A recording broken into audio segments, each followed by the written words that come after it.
Welcome to Sacrilegious Discourse. For this is what the Sovereign Lord says. Why do you need prophets to tell people who you are and what you want? If you can justify everything that the God of the Bible has done, then you can justify any of your behavior. A lot of this mentality is trickling into what is now mainstream right-wing Christianity. I am capable of empathy greater than this God of the Bible. This is a Bible that they tell kids. This is the good Lord. This is the good book.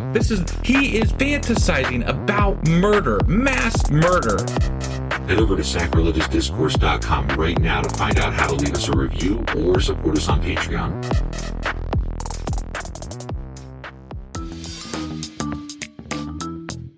Hey there, sinners and saints. It's your favorite Bible-bashing duo from Sacrilegious Discourse, and we need your help. That's right, folks. We're raising funds for some heavenly equipment and a studio that doesn't sound like it's in the depths of hell. Our current setup, let's just say it's more apocalypse than audiophile. So if you want to hear us dissect the Bible without the background noise of demonic squirrels, chip in a few bucks. We're aiming for $5,000 to upgrade our audio and build a studio worthy of blasphemous banter.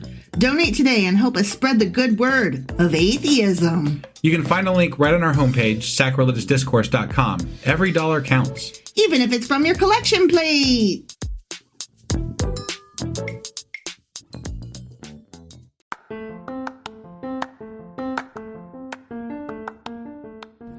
Welcome to Sacrilegious Discourse. I'm husband. And I'm wife. Together, we're reading the Bible for the very first time.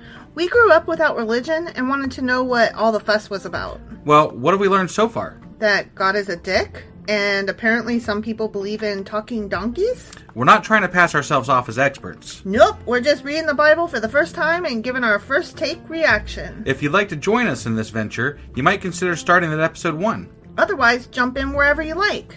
All right, let's go read the Bible. Yeah, let's get to it.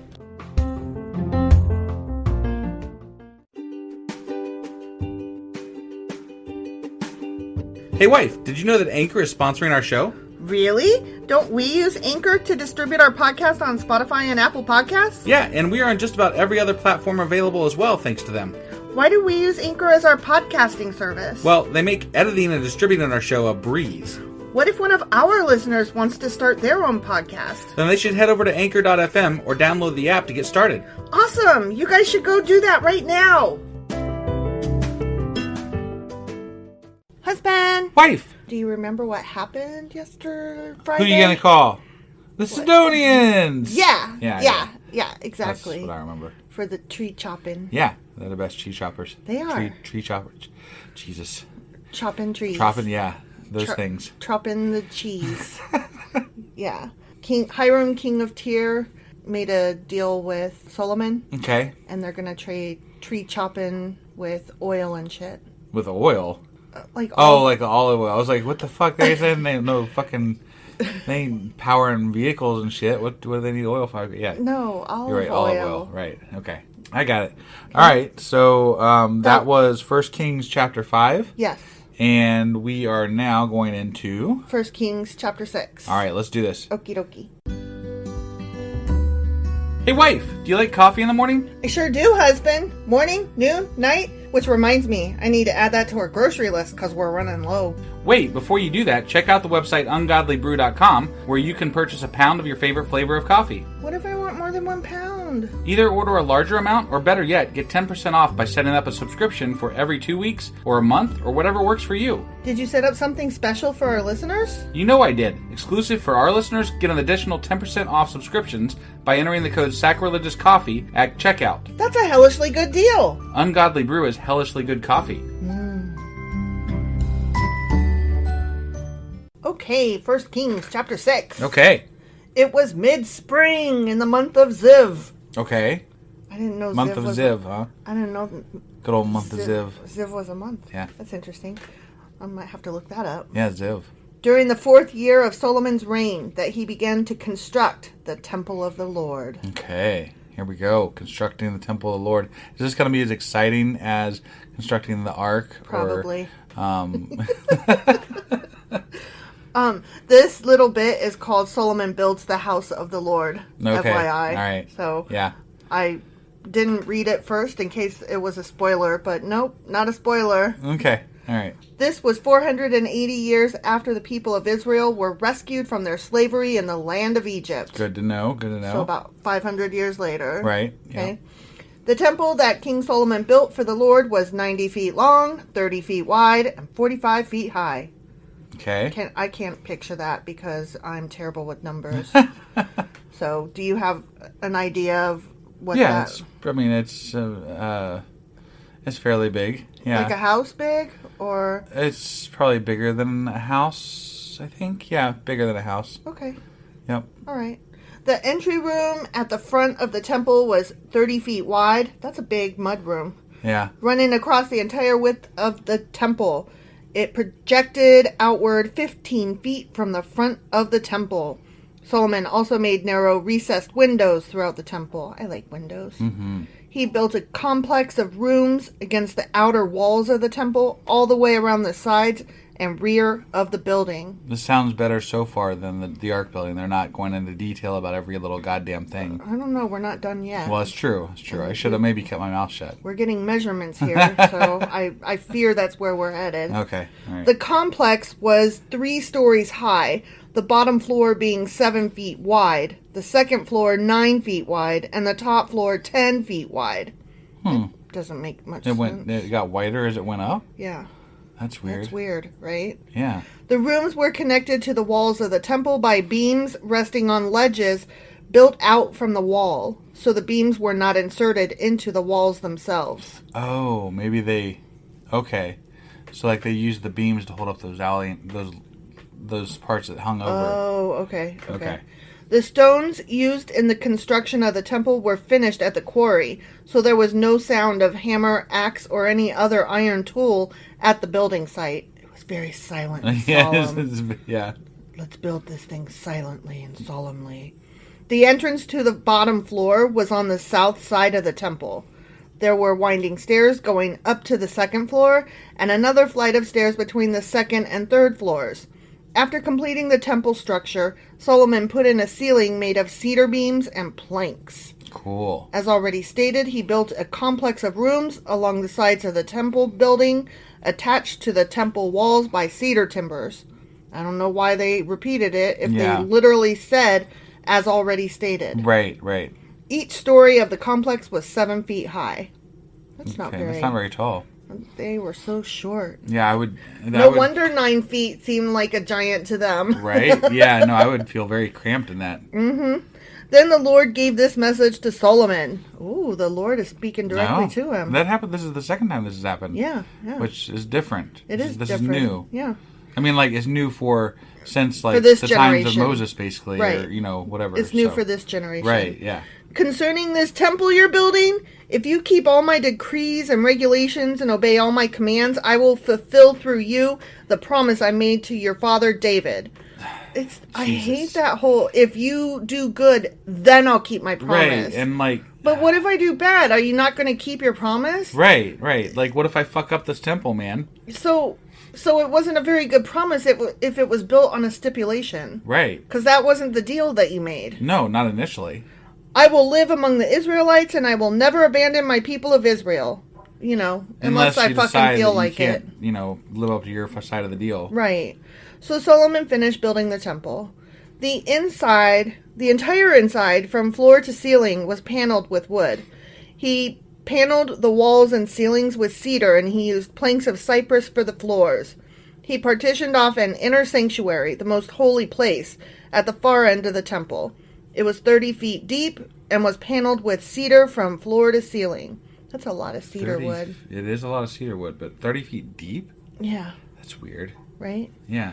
The main room of the temple, outside the most holy place, all capital letters, was 60 feet long. Wow. Cedar paneling completely covered the stone walls throughout the temple, and the paneling was decorated with carvings of gourds and open flowers. Oh, that sounds pretty. They had paneling back then, though. That's interesting to me. Mm-hmm. Yeah. That sounds pretty, though. It does. Gourds and open flowers. Yeah, but somebody had to sit there and literally hand carve all that shit. Yeah. Just saying. Yeah. And it's not like they had, fucking templates to, burn them in or something like that. But I bet they ate well. the Probably. artisans. Maybe they were slaves. You never know. That's true. I was sitting here like thinking, I was thinking of the Greeks and the Romans and how they treated their artisans. Yeah. You know, with patrons and all that. So, but no, they have slaves. So, yeah, I forgot. Yeah, they suck. Right. He prepared the inner sanctuary at the far end of the temple where the Ark of the Lord's Covenant will be placed. This inner sanctuary was 30 feet long, 30 feet wide, and 30 feet high. He overlaid the inside with solid gold. Solid gold. Wow. Do you remember that show, Solid Gold? I know of it, but no, I don't remember much about it at all. I loved that show when I was a kid. And so when in the movie Scrooged, starring Bill Murray, when the solid gold dancers appear at the end, or throughout the play, throughout the movie, the performance that they're doing, it cracks me up every time. Gotcha. They're the solid gold dancers. Yeah. From Solid Gold. It was a great show. That's good. Yeah. Did you ever, do you even know what it was? It wasn't some like musical like thing. Yeah. Kind of like America's Got Talent kind of thing. Sure. Yeah. Yeah. It was so good. I think they also did acting on it, but I might be thinking of a different one. I don't know. It was a good show. I never really watched it, so.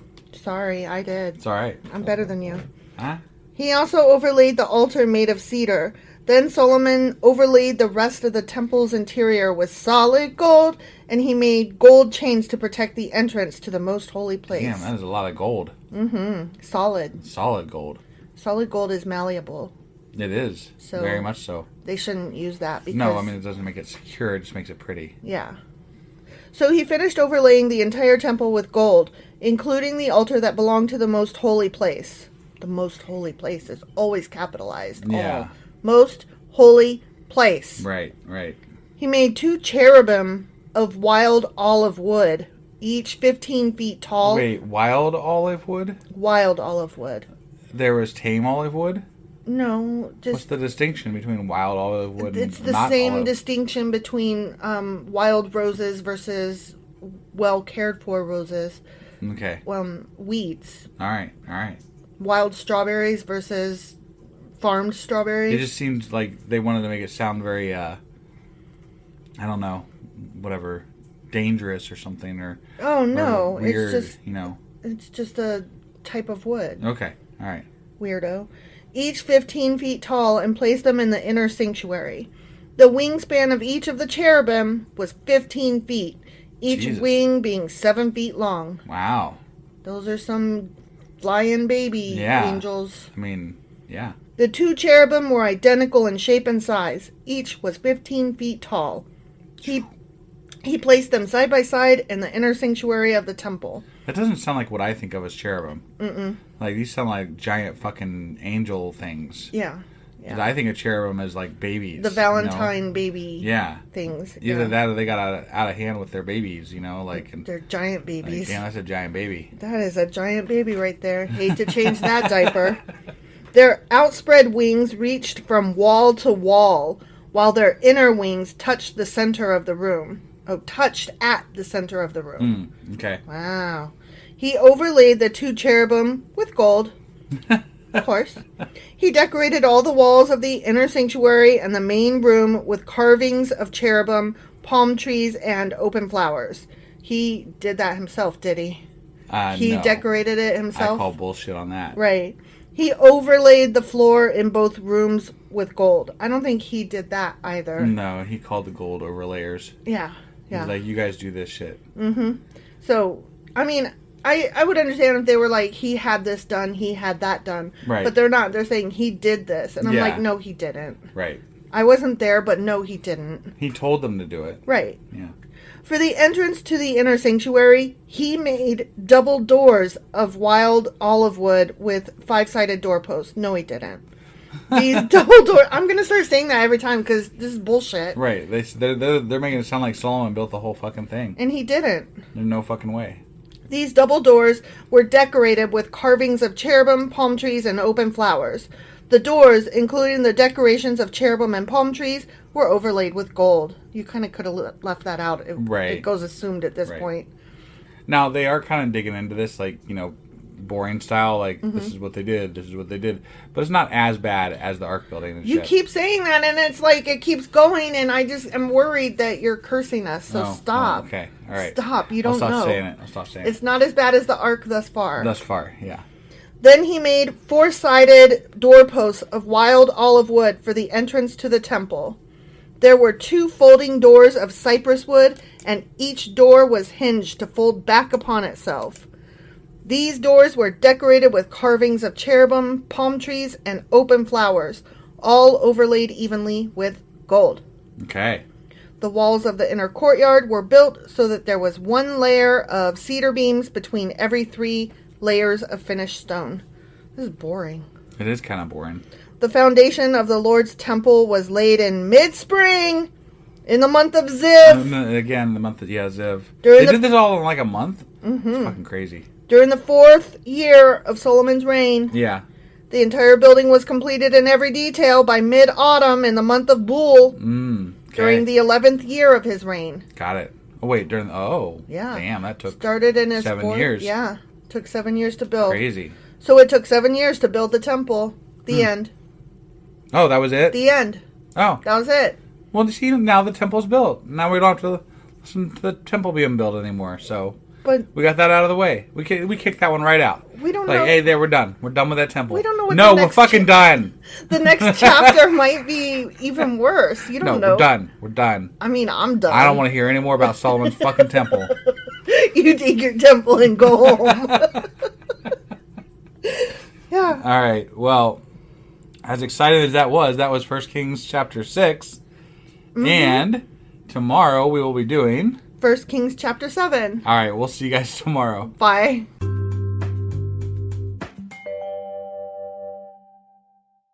Husband! Wife! Do you remember what happened yesterday? Shit. No, I don't. Are you serious? I don't. Solomon built the house of the Lord. Oh, that's right. He built the house. Yeah, that fucker. He...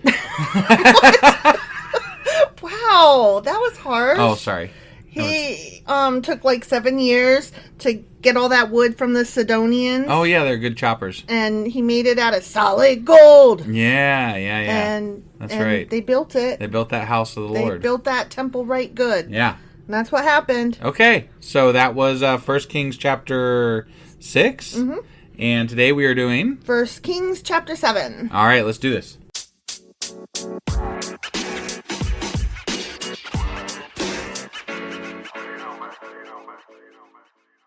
Okay, 1 Kings chapter 7. Okay.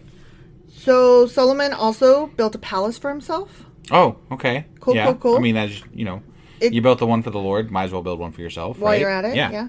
It took him 13 years to complete the construction. Fuck. 13 years. God, is that on top? Like, is that after the house of the Lord? So, like, it's Or like is it 7 and like 20 years total now? I don't know. Or is it at the same time so they overlap? I don't know. That's a good question. One of Solomon's buildings was called the Palace of the Forest of Lebanon. The Palace of the Forest of Lebanon. Okay. Or sure. Lebanon? I don't know. Lebanon? Lebanon's fine. Whatever. Okay. It was, we have a town here called New Lebanon. So. And we have a town named Lebanon. Yeah. Yeah. And so I get those confused with Lebanon, which I'm going to guess that it probably should have been the Forest of Lebanon. Probably, yeah. Okay. It was 150 feet long, 75 feet wide, and 45 feet high. There were 4 rows of cedar pillars, and great cedar beams rested on the pillars. Those great cedar beams. Those beams, they were They're so great. Yeah. The hall had a cedar roof. Above the beams on the pillars were 45 side rooms arranged in 3 tiers of 15 each. I can't picture what's going on here, but I okay. can't either. This is boring, and I want to get to story stuff. So I'm like, blah, blah, blah. He built things. Yeah, right. On each end of the long hall were 3 rows of windows facing each other. All the doorways and doorposts had rectangular frames and were arranged in sets of 3 facing each other. That answers our question. They did have windows, apparently. Yeah, they did. So there's but that. Did their windows have glass in them? I mean, that's what a window is to me, but, you know. No, a window is just an opening. Well, that's true. In the wall. That's true. To see out. It's true. It could have been open. You're or it right. could have just had bars. Could have been, yeah. Okay, blah, blah, blah. Solomon also built the Hall of Pillars, which was 75 feet long and 45 feet wide. There was a porch in front, along with a canopy supported by pillars. Solomon also built the throne room. Yeah, you got to have a throne room. Known as the Hall of Justice. The Hall of that's such a strong That sounds like it's from name. the Justice League. The Hall of Justice. Think? Yeah. Okay. Like Superman and Wonder Woman and all them. The Hall of Justice. Right. Teen Titans. Where he sat to hear legal matters. It was paneled with cedar. Of course it was. From floor to ceiling. They love cedar. Solomon's living quarters surrounded a courtyard behind this hall. Oh, I want a courtyard. Yeah. You never build me a courtyard. Never. And they were constructed the same way. He also built similar living quarters for Pharaoh's daughter, whom he had married. You know, his princess wife. Yeah, right. Here, your house is over there, honey. Right. They had separate houses. Nice. Yeah. That's the best way to be married. I live here, you live there. Right, yeah. From foundation to eaves, all these buildings were built from huge blocks of high-quality stone, cut with saws and trimmed to exact measure on all sides. Some of the huge foundation stones were 15 feet long, and some were 12 feet long. Okay. The blocks of high-quality stone used in the walls were also cut to measure, and cedar beams were also used. Yeah. As they've been have saying. been. Right. Yeah. The walls of the great courtyard were built so that there was one layer of cedar beams between every 3 layers of finished stone, just like the walls of the inner courtyard of the Lord's temple with its entry room. Okay. Okay? Yep. I think that's the end of some of the building. Got it. Next section. I'm glad to hear that because I'm bored. Boring. King Solomon then asked for a man named Huram to come from Tyre. Wow. Huram. Which sounds similar to King Hiram. Yeah, but this is probably not. I know. I was just saying because Hiram was the king that he got the Sidonian wood from. You know what I mean? Right. So it's just interesting. Okay. He was half Israelite since his mother was a widow from the tribe of Naphtali. And his father had been a craftsman in bronze from Tyre. Huram was extremely skillful and talented in any work in bronze, and he came to do all the metal work for King Solomon. I see. Huram, we're not done with building. No, we're not. Oh, God. Oh, that sucks. We got to hear about bronze now, because he was good at bronze. He's a bronze guy. Yeah. Huram if you need a bronze thing done, now we know who to call. It's Huram. Yep. Not the Sidonians. That's for cedar cutting. Wood cutting. Yeah. They were the bronze, best. it's Huram. He's the best. Yeah. Huram cast 2 bronze pillars, each 27 feet tall and 18 feet in circumference. For the top of the pillars, he cast bronze capitals, each 7 feet tall. Each capital was decorated with 7 sets of lattice work and interwoven chains. Awesome. He also encircled the lattice work with 2 rows of pomegranates to decorate the capitals over the pillars. They really love their pomegranates. I'm back so then. glad that so many pomegranates. I'm really glad that pomegranates have entered the chat. Yeah, right.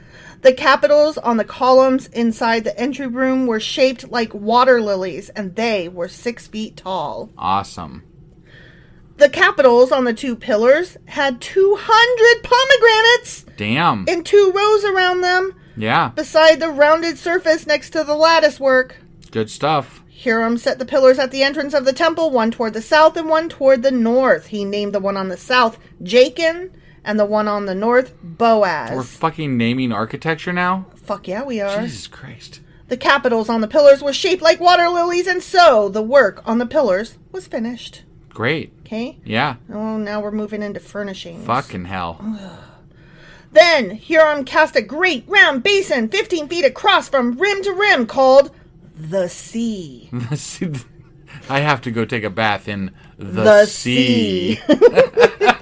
It was 7 feet deep and about 45 feet in circumference. Jesus Christ. It's like a fucking pool. Mm-hmm. God damn. What it is. Right? Yes. It was encircled just below its rim by 2 rows of decorative gourds. There were about 6 gourds per foot all the way around, and they were cast as part of the basin. Why do you need gourds in a fucking pool? Oh, you know what? They could be like buoy things, right? They were decorative. Okay, all right. What the fuck? It literally said what they were for. I just wouldn't decorate my pool with gourds. That's all. Are you from 2,000 years ago or whatever? No, I'm not. Then shut the fuck up. Okay, all right. The sea was placed on a base of 12 bronze oxen, all facing outward. Hold on a second. This whole fucking thing, this thing was This pole. up on top of bronze oxen.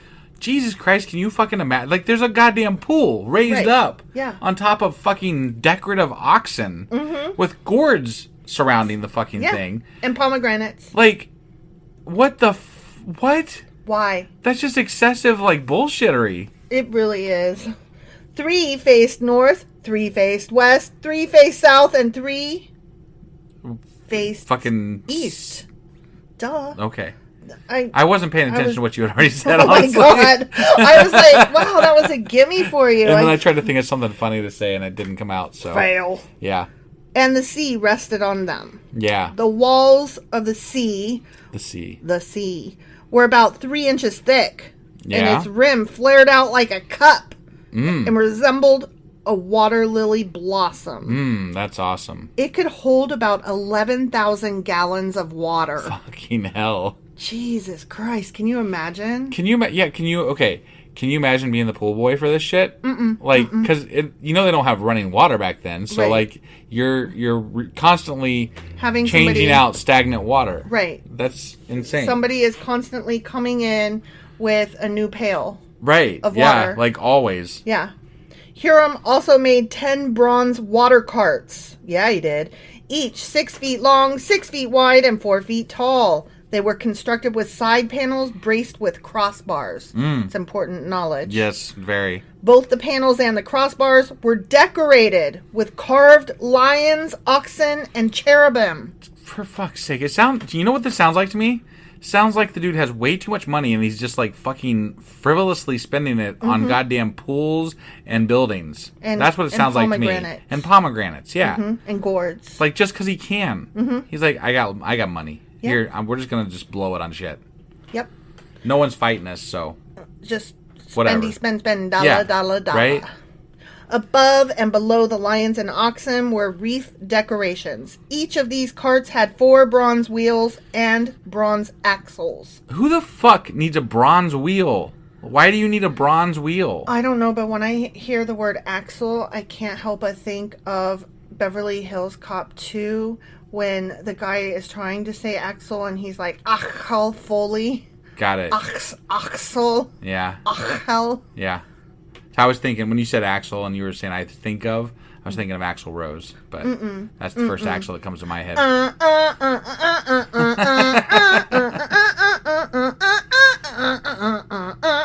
I'm sure everybody's going to have to go out and watch Beverly Hills Cop. Do you know what that tune is actually called? No, what's it called? Axel F. Is it really? Yep. Interesting. Yep.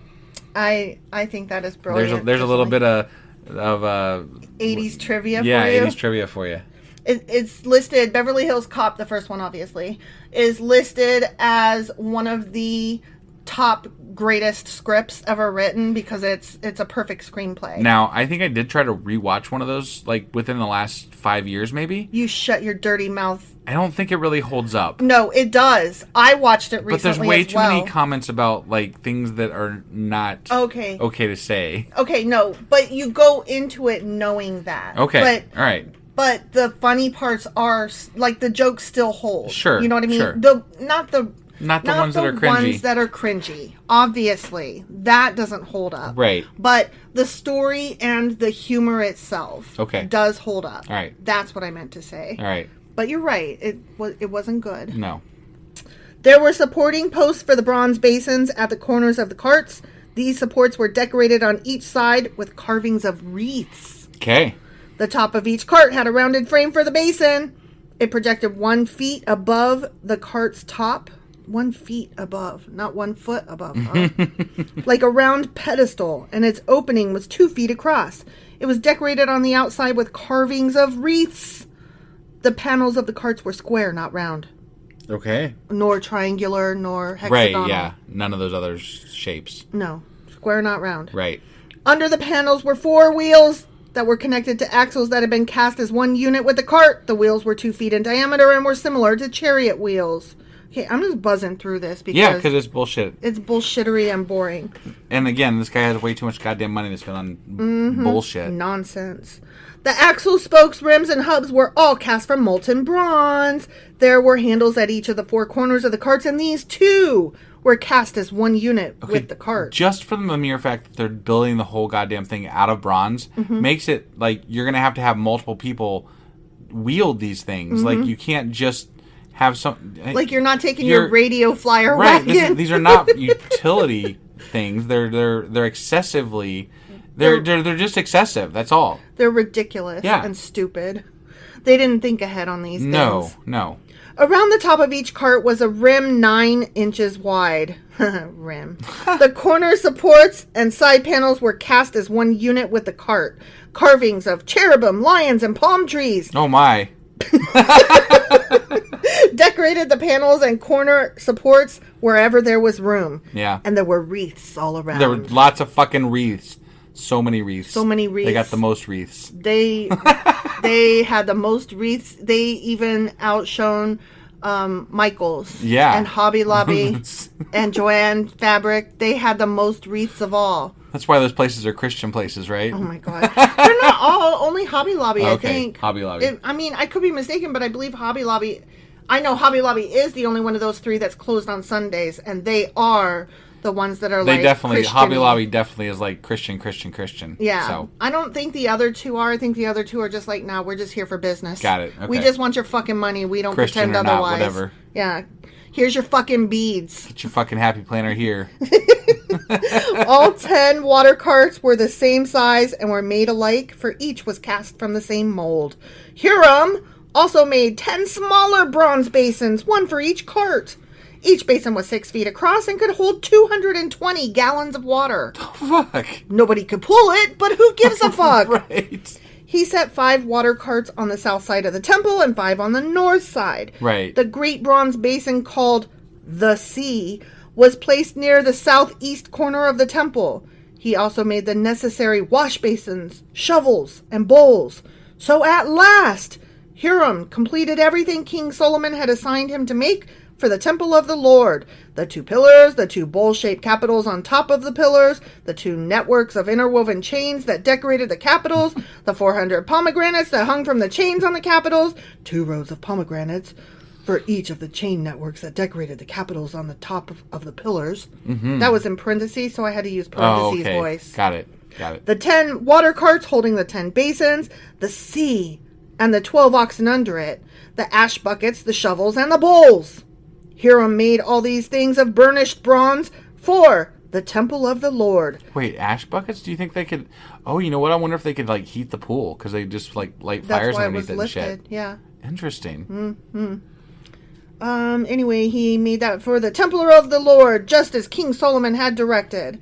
The king had them cast in clay molds in the Jordan Valley between Succoth and Zarethan. Okay. Zarethan. Yeah, that place. Solomon did not weigh all these things because there were so many. The weight of the bronze could not be measured. We literally just told you the measurements, but... They couldn't weigh it, though.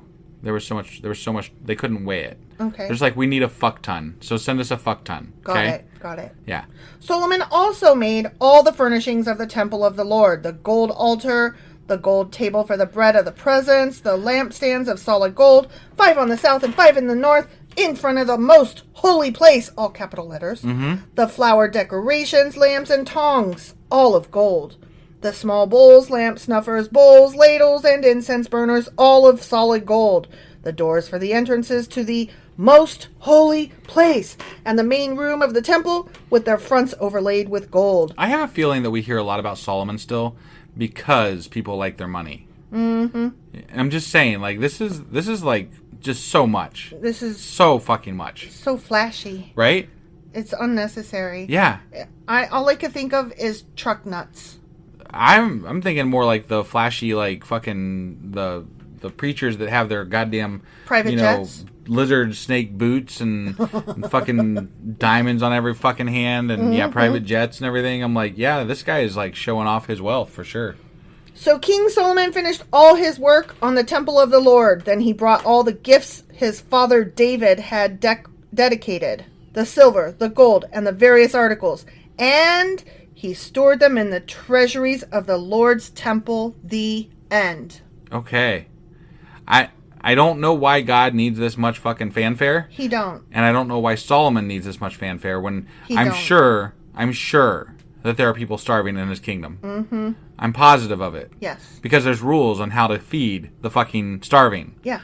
And yet he has so much gold and so much bronze and a goddamn motherfucking heated pool. A heated pool so big that it's called the sea. Right? Capital letters. Like, I just don't even know what to say. This is just too much. It's too much. Like, I know they're trying to go for awe and, like, wonder, but I'm going, like, excessive and bullshit. Yeah. Like, you spent way too much goddamn money, and I'm sure, because the Lord has said in previous chapters, he don't need all that shit. Right. That this is excessive. This is fucking excessive. He literally told David, I don't need that house. I've been fine in a tent. Right. I presume. Yeah. And so then Solomon comes around and what? He changes his mind? Yeah, okay, I'll take the gold now. Yeah. I mean, like, the whole goddamn Lord's building thing, whatever, is all gold. Yeah. It's all gold. And his place is all bronze and cedar and fucking everything expensive. It's ridiculous and stupid. Whatever. I hate it. All right. It definitely didn't age well. I agree. I don't like that. I would say that this chapter aged worse than Beverly Hills Cop. Let's take a vote. Yeah, probably right. I would definitely rather endure Beverly Hills Cop than this. Oh, yeah. hands down. All right. I think that's all we got to say, right? That's all we got to say. All right, that was 1 Kings chapter 7, and tomorrow we will be back with 1 Kings chapter 8. All right, we'll see you guys then. Boy.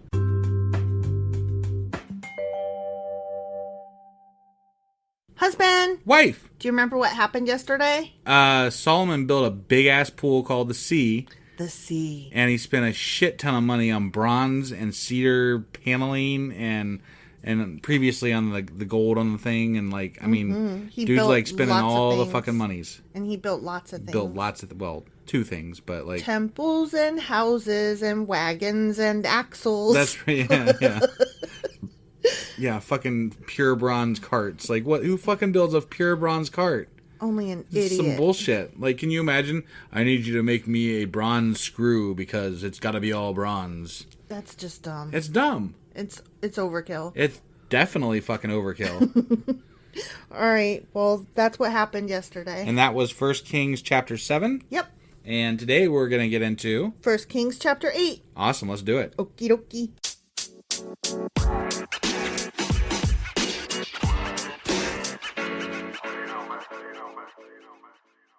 Okay, 1 Kings chapter 8. Okay. Solomon then summoned to Jerusalem the elders of Israel and all the heads of the tribes, the leaders of the ancestral families of the Israelites. Okay. They were to bring the Ark of the Lord's Covenant to the temple from its location in the city of David, also known as Zion. All 12 of them, huh? All 12 of them. They're going to meet up first, grab the Ark, and then they're going to hightail it over there. Yeah. Get going. Put over whoever you like least. Make sure they're on the side of it, steadying it. Yeah, so that when it falls, they can touch it and die. Yeah. So all the men of Israel assembled before King Solomon at the annual Festival of Shelters, which is held in early autumn in the month of Ethanim. Good old Festival of Shelters. Festival of Shelters. I want to know what all these months are. I'm going to look those up. Right? I'm That'd be so helpful. Like, interested. It'd be helpful to understand. Yeah. So. Are these like pre-Greek? I don't know. I don't know anything about Hebrew months. I don't either. How many? Are there 12 in a year? I would imagine so. There's only like one calendar that does 13. Apparently that's more accurate, actually. I had read that too. And then I also read that if we gave 30 days to every month, that we would never have to have a leap year, and we'd never have to have odd, like February being weird, sometimes 28, 29, whatever. Interesting. Yeah. I thought that would be kind of cool. There's all kinds of weird things with time that don't make sense right now. It's a lot like the metric system where we're doing the wrong thing. Right. For no good reason. Other than tradition. America. Well, tradition. Fuck yeah. We all understand the current one, so. Well, we all America. The rest of the world is using the good stuff. Not when it comes to calendars. The only people that are different would be China, right? Okay, but math. They're using all the good measures. No, I agree with math. We're stupid. Yeah. America. Yeah, I agree. That's what I was saying. When all the elders of Israel arrived, the priests picked up the ark. The priests and Levites, there they are, brought up the ark of the Lord along with the special tent and all the sacred items that had been in it. It's interesting that they distinguish between the priests and the Levites because I thought the Levites were the priests. Right? Same. So that's interesting to me. Well, because the Levites are a tribe of their own, and they are all priests, but each little area has their own priest too. Right, but the Levites lived in all the lands. Remember, they didn't specifically live in just one area. Right. So technically, there should have been Levite priests for every area. Hypothetically. I'm just saying, it sounds like it's a mixture of, the Levites, but then also political. True. So I think that's what it is. Yeah. I don't know. That. I mean, maybe I'm wrong, but that's what it sounds like to me. No, that makes sense. Right. There, before the ark, King Solomon and the entire community of Israel sacrificed so many sheep, goats, and cattle. Does it say that? So many sheep, goats, and cattle that no one could keep count! Exclamation point. They numbered the fucking stars. The fucking bloodbath. They killed so many goddamn animals. They filled the sea with them. They filled all the sands of the beach. Right. They couldn't count them all. That's a high number, more than 10. Yeah, right. That's a lot of animals. It's a lot of counting. That's ridiculous. It is ridiculous. Then the priests carried the Ark of the Lord's Covenant into the inner sanctuary of the temple, the most holy place, all capital letters. Yeah. Right? And placed it beneath the wings of the cherubim. Yeah, because that's what God wanted. Beneath the wings. All the gold and beneath those wings, and he demanded this. You know, it was just like when they built the ark, when he had this exact plan on how to build it. That's what they didn't... Wait, they didn't do that. I always think when I hear anybody say the wings, I think of two songs. The Wind Beneath My Wings. Yeah, that was the one I came up with. Take These Broken Wings and Learn to Fly Again. Right. Who is that? Mister? I don't know. I don't know. I'm curious about that one. Right. I may be crazy. Yeah. The cherubim spread their wings over the ark, forming a canopy over the ark and its carrying poles. These poles were so long that their ends could be seen from the holy place, which is in front of the most holy place, but not from the outside. But yeah, of course, not from the outside. That's just too far. Oh, here we go. Ready? Yeah. Guess what? What? They are still there to this day. Oh, shit. Although I don't know that for sure. I mean, I don't know that for sure. We don't. But I think I would know and hear about a 45-foot long fucking tub sea thing on top of some bowls. I don't know anything about that, so I'm assuming it's not there. No, this is not the sea. Right, but it's part of that. It's part of that whole thing that they built. No, they're talking about the ark. Right now, they're bringing the ark into the temple. Yes, that they just built. Right, but they're talking about carrying the Oh, okay. I was mixed up. I was saying the ark is still there to this day. Right, in the temple. Okay. I'm like, I don't know about this temple. It's all gold. I never heard of it. Okay, I see. I mean, I've heard of the Temple of Solomon, but I don't think it exists still, right? I don't think I could so. I could be wrong. I don't think so. I've been known to be wrong, but it doesn't seem like it would exist. I would think I would know more about it if it did exist still. It could have been sacked. Yeah. And that's looted. I mean, with that much fucking gold, hell yeah. Mm-hmm. They couldn't carry it all off. Right? Nothing was in the ark except the 2 stone tablets that Moses had placed in it at Mount Sinai, where the Lord made a covenant with the people of Israel when they left the land of Egypt. What about the manna in the fucking book of instruction? The book of instruction. Oh, yeah. The manna in the book of instruction. Where did those go? That's really upsetting. Right. I'm not happy with that. I mean, why put it in there if it's not going to be there? Right? It doesn't make any sense. Why would... I don't understand. This is unacceptable. Right? When the priests came out of the holy place, a thick cloud filled the temple of the Lord. Who done it? Whoever smelt it, dealt it. The priests could not continue their service because of the cloud, for the glorious presence of the Lord filled the temple of the Lord. Yeah. Yeah, I did. Okay, ready? I'm ready. Then Solomon prayed, O Lord, you have said that you would live in a thick cloud of darkness. Now I have built a glorious temple for you, a place where you can live forever. Mm-hmm. Then the king turned around to the entire community of Israel standing before him and gave this blessing. Okay. Praise the Lord, the God of Israel, who has kept the promise he made to my father, David. For he told my father, from this day I brought my people out of Egypt. Yeah, that place. Out of Egypt. You know, that one place. I started to say Israel, and that was wrong. No, it's not Sorry. out of Israel, yeah. Out of Egypt. I've never chosen a city among any of the tribes of Israel as the place where a temple should be built to honor my name. But I have chosen David to be king over my people, Israel. David? Yeah.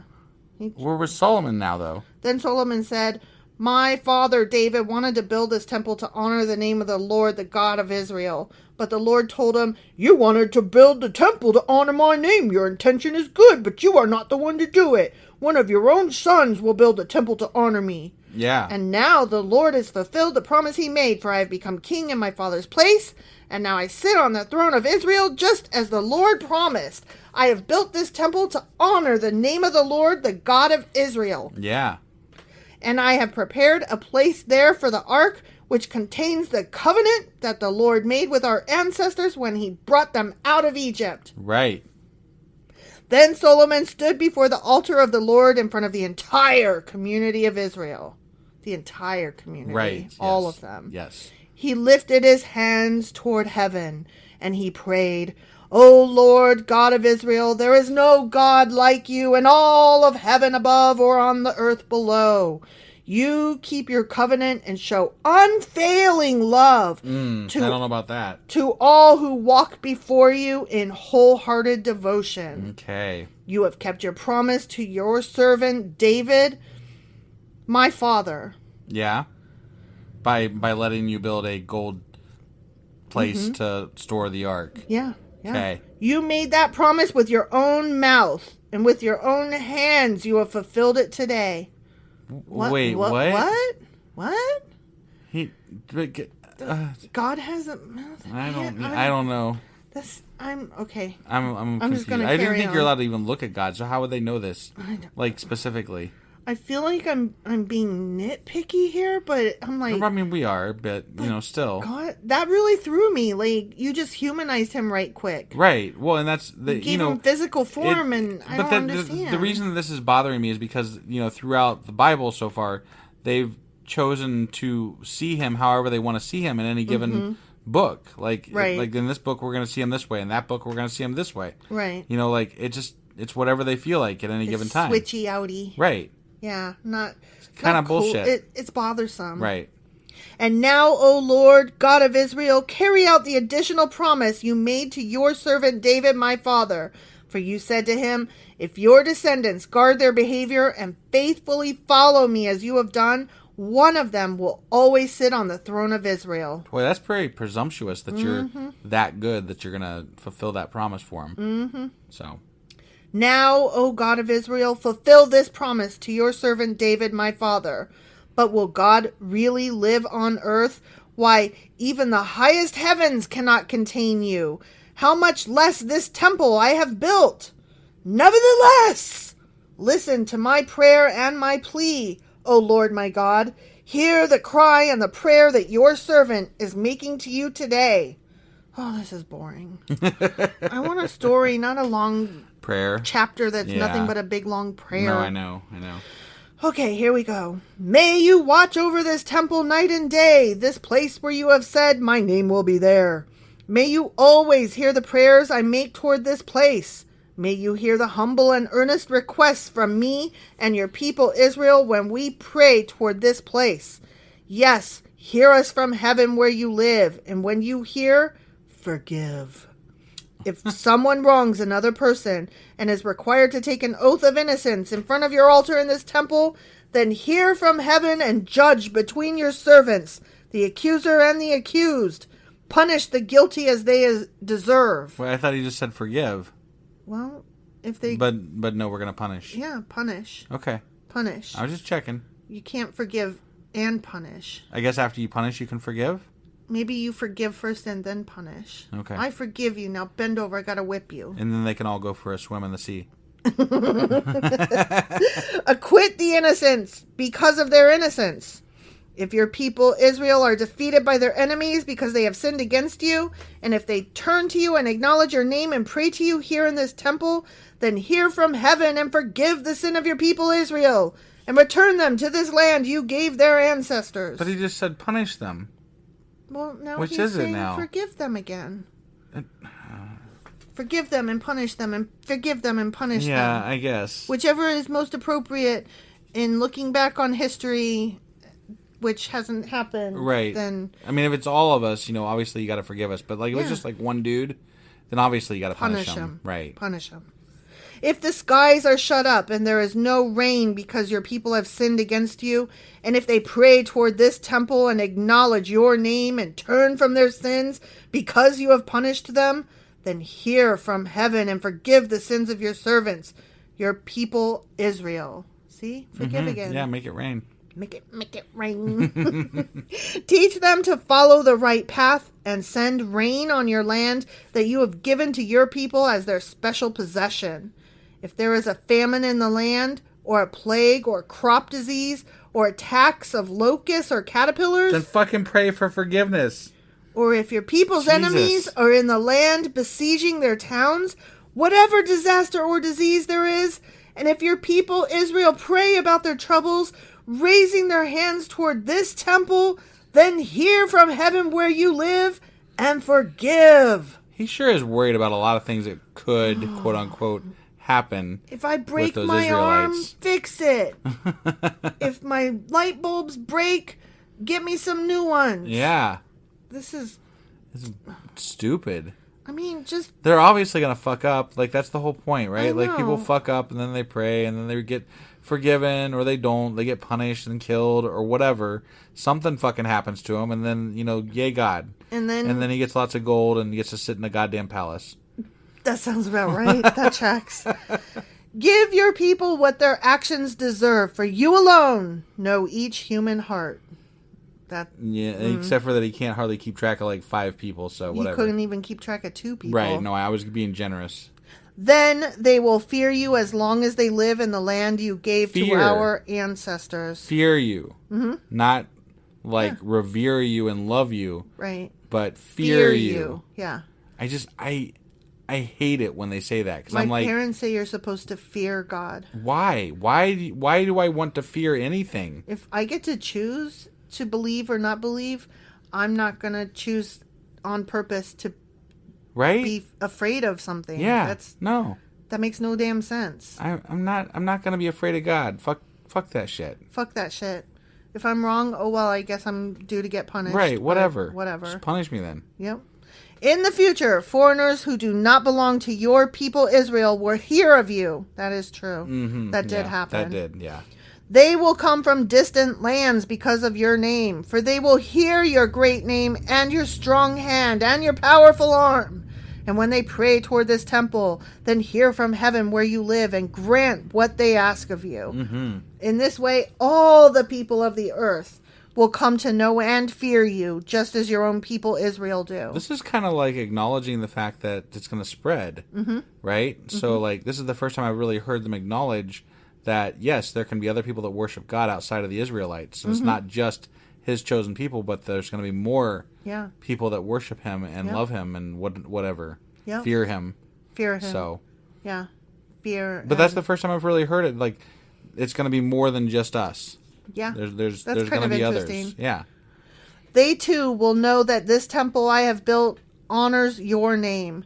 If your people go out where you send them to fight their enemies, and if they pray to the Lord by turning toward this city you have chosen, and toward this temple I have built to honor your name, then hear their prayers from heaven and uphold their cause. If they sin against you, and who has never sinned, ? You might become angry with them and let their enemies conquer them and take them captive to their land far away or near. So I got to ask a question here. Mm-hmm. I know that there is a lot of overlap between the Quran and the Bible, right? And I know that Muslims worship like multiple times a day, and they have to face a certain direction, right? Mm-hmm. Is it because of this? Like, do they have to face God's temple? Like, is this part of it? I'm pretty sure. It would be worth looking up. Like, I'm just curious, like, if that's where that came from. Like, I'm almost positive. It's a curiosity of mine, I guess. I'm almost positive that makes sense. Right. Okay. Far away or near, but in that land of exile, they might turn to you in repentance and pray, "We have sinned, done evil, and acted wickedly." If they turn to you with their whole heart and soul in the land of their enemies, and pray toward the land you gave to their ancestors, toward this city you have chosen, and toward this temple I have built to honor your name, then hear their prayers and their petition from heaven where you live, and uphold their cause. We've done all kinds of bad shit. Let's just turn this way and pray real quick and be like, all right, cool. I'm forgiven. Yep, we're all good now. I'm going to go do bad again. Thanks, yeah, bye. Right. Forgive your people who have sinned against you. See, I don't like that it's sinned against you. Like, when I make a choice and you think of it as a sin, I don't think God should take it personal. Right. Like, generally, you're hurting some other human. Or myself. Right. Like, yeah. If I am, quote unquote, sinning, I don't know, like smoking a cigarette. Like, I'm not doing that at God. I am smoking the cigarette. If I am sinning by cussing, I'm not, hurting. Like, I'm not sinning against God. I'm just sinning. Sure. I mean, insofar as those things are sins. Right. Which they're not. No, right. I'm just, like, giving examples. Like, if I murder somebody. Yes. Which, okay, I'm not going to murder anybody. I'm glad to hear that. But I'm just saying, like, if I did that, I'm not doing a sin against God. I'm doing a sin against the fucking person that I killed. Right. And their family. Yeah, I don't think they're going to appreciate you getting forgiven for it. No, I don't.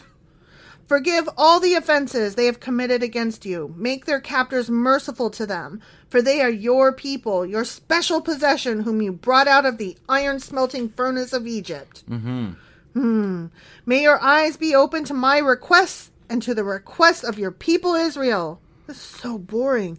May you hear and answer them whenever they cry out to you. It's so repetitive. Like, do I have to be on call all the time? Right? Like, seriously, guys. How about you just stop, bitching about everything and I'll fix what I can fix, man. Exactly. For when you brought our ancestors out of Egypt, O sovereign Lord, you told your servant Moses that you had set Israel apart from all the nations of the earth to be your own special possession. Mm-hmm. Awesome, awesome. When Solomon finished making these prayers and petitions to the Lord, he stood up in front of the altar of the Lord where he had been kneeling with his hands raised toward heaven. That's a long time to have your hands up in the air. It really is. Waving them around like you just don't care. You do care. Oh. He was waving them around like right, you like do he does care. Yeah. He stood and in a loud voice blessed the entire congregation of Israel. A loud voice, huh? A really loud voice. Really loud voice. And he was not in Bless and Curse Mountain Valley. Right. So yeah. I don't know how his voice carried, but sometimes God can't talk to you, but sometimes he can apparently. No, this is Solomon. Oh. Solomon saying this. He stood and in a loud, when he got done praying, when Solomon finished making these prayers and petitions. All right, sorry. Yeah. I thought he was saying God did. I'm sorry. No, when Solomon got done yakking. Yeah. He stood up and put his hands down or whatever and in a loud voice blessed the entire congregation of Israel. This is the blessing now he's about to say. Oh, God. Yeah. Praise the Lord who has given rest to his people Israel, just as he promised. Not one word has failed of all the wonderful promises he gave through his Moses servant. I'd like to recount Moses. that. I'd like to check that, please. Right? Like not one? Just saying. Not one? Yeah. Really? May the Lord our God be with us as he was with our ancestors. May he never leave us or abandon us. He did, though. He will. Yeah. He did and he will. Yeah. May he give us the desire to do his will in everything. You know what? God could do that. He could. He could just... I mean, if there was an all-powerful God, yeah. Yeah. Like, he's hardened hearts. He's set people to do things that he wants them to do. He could do these things. He could do these things. And that's the argument. Like, if you have these capabilities, why don't you use them? Yeah. And if you don't, then what the fuck? Yeah. Like, what even are you, man? What even are you, man? Or, aren't you? That should be on a t-shirt. What even are you, man? May he give us the desire to do his will in everything and to obey all the commands, decrees, and regulations that he gave our ancestors. Mm-hmm.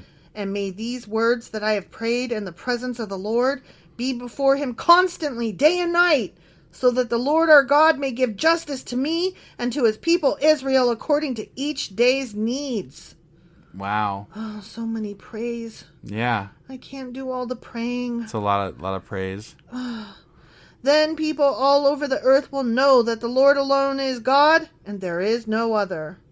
I don't think the Native Americans knew at this point. No, I don't think they did. So, all over the world is, questionable. Questionable. Yeah, indigenous peoples on various continents did not get exposed to this until, way later. Right, yeah. And so they're, just being very presumptuous that they're the only people on the planet. Yeah. Kind of like people today are presumptuous that our planet's the fucking center of the solar system and, only 6,000 years old and, right. We can't have galaxies. I've heard people say that they think that, just because God is different in different areas doesn't mean that God didn't exist. He presents himself differently in different areas or something like that. And I'm like, no, I think just people don't like death, really. That's really all it is. People don't like death because God is more than just the afterlife. God is also about morals, right and wrong. Yeah. And God is also about what is the other one? There's another one. It's the afterlife and it's forgiveness, redemption, right and wrong. Sure. That kind of thing. Yep. And it's also controlling the masses, making them behave at each other. Yeah, it's a rule book. It's a fucking rule book. It's a social construct that makes you cook your meat. Right. So you don't die. Yeah, and you don't eat the cloven hooves or whatever. Right. Whatever the fuck. Right. Who cares? Right. So, it's not... It's a social It's how construct. society formed. You have to have rules, and the easiest way to make rules for what you don't understand is creating something that brings order to things you don't understand. We have to explain it if we want to make rules so that society forms to these rules. Exactly. Okay, so the reason we're doing this is because there's something over there that's going to punish you. Yeah. There. Done. And you may be completely faithful. Oh, may you, not you may. May you. Got it. And may you be completely faithful to the Lord our God. May you always obey his decrees and commands, just as you are doing today. I guess they're doing a good job right now. Good job, people. Yeah, good job, guys. Then the king and all Israel with him offered sacrifices to the Lord. More sacrifice. They just sacrificed a shit ton. They got a mountain of animals. Right. Ugh. And the streets ran with blood. No, that wasn't me. Okay. Not a I was Bible. like, is that what it says? Jesus. Solomon offered to the Lord a peace offering of 22,000 cattle. What the fuck? And 120,000 sheep and goats. Oh my God. And so the king and all the people of Israel dedicated the temple of the Lord. Oh my God. That is That's a fuck ton of killing. That's a genocide of species. Jesus Christ. That is so many fucking sheep and cattle. Oh my God. That's impressive, actually. In a grotesque way, not in a... Right. It's impressive, but not in an impressive way. Right. Does that make sense? It's something, yeah. That same day, the king consecrated the central area of the courtyard in front of the Lord's temple. He offered burnt offerings, grain offerings, and the fat of peace offerings there, because the bronze altar in the Lord's presence was too small to hold all the burnt offerings, grain offerings, and the fat of the peace offerings. Yeah, I bet. I mean, that was a lot of fucking offerings. This is ridiculous. Then Solomon and all Israel celebrated the Festival of Shelters in the presence of the Lord our God. Well, that's wonderful for them.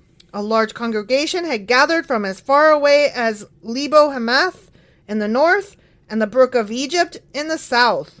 The celebration went on for 14 days in all. Yeah, 7 they had to days. eat that fucking meat up, man. Jesus. 7 days for the dedication of the altar and 7 days for the Festival of Shelters. After the festival was over, Solomon sent the people home. They blessed the king and went to their homes joyful and glad because the Lord had been good to his servant David and to his people Israel. The end. They were happy just because they got a lot of shit to eat. You fucking kidding me? Do you think they had leftovers? I mean, Jesus, that was a lot of fucking slaughtering. Do you think they had doggy bags? No. They took back home with them? They probably wheeled them out in the bronze carts. Oh my gosh. That's silly. All right, well, that was 1 Kings chapter 8. Sure as fuck was. And tomorrow we will be getting into 1 Kings chapter 9. All right, we'll see you guys then. Bye.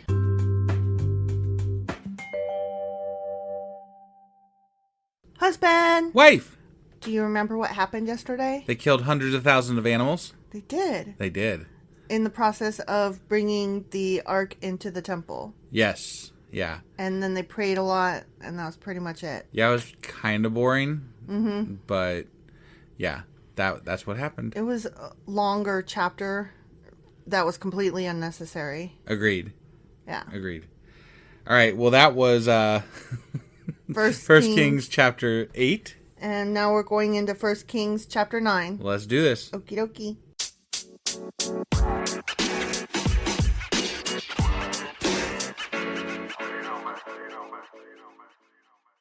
Okay, 1 Kings chapter 9. Okay. So Solomon finished building the temple of the Lord, as well as the royal palace. Yeah, he did. The sea. In the other chapter that we read. Yep. He completed everything he had planned to do. He ticked off his list. Yep. Checked it twice. He did, and he was naughty and nice. Yeah, no. He was just nice, I guess. He was boring. Yeah, he's boring. Then the Lord appeared to Solomon a second time, as he had done before at Gibeon. Yeah? The Lord said to him, and I quote, Yeah. I have heard your prayer and your petition. I have set this temple apart to be holy, this place you have built where my name will be honored forever. I will always watch over it, for it is dear to my heart. Well, he lied about that because it's not there to this day. Right. As for you, if you will follow me with integrity and godliness, as David your father did, obeying all my commands, decrees, and regulations, then I will establish the throne of your dynasty over Israel forever. Awesome. Forever. Right, yeah. For I made this promise to your father David. One of your descendants will always sit on the throne of Israel. Yeah. But if you or your descendants abandon me and disobey the commands and decrees I have given you, and if you serve and worship other gods, then I will uproot Israel from this land that I have given them. That must be why it's not there anymore. Because that's burn. What he must have had a really good reason, He hasn't appeared to people in ages either. Yeah, I mean, at least since, the Bible. Right. I will reject this temple that I have made holy to honor my name. He did, because you know what? I just did a Google search because I was curious. Mm-hmm. And yeah, it's not there, nor have there been any remains found. Oh, burn. So yeah, it was like completely destroyed. That's mean, but oh well. Yeah, right.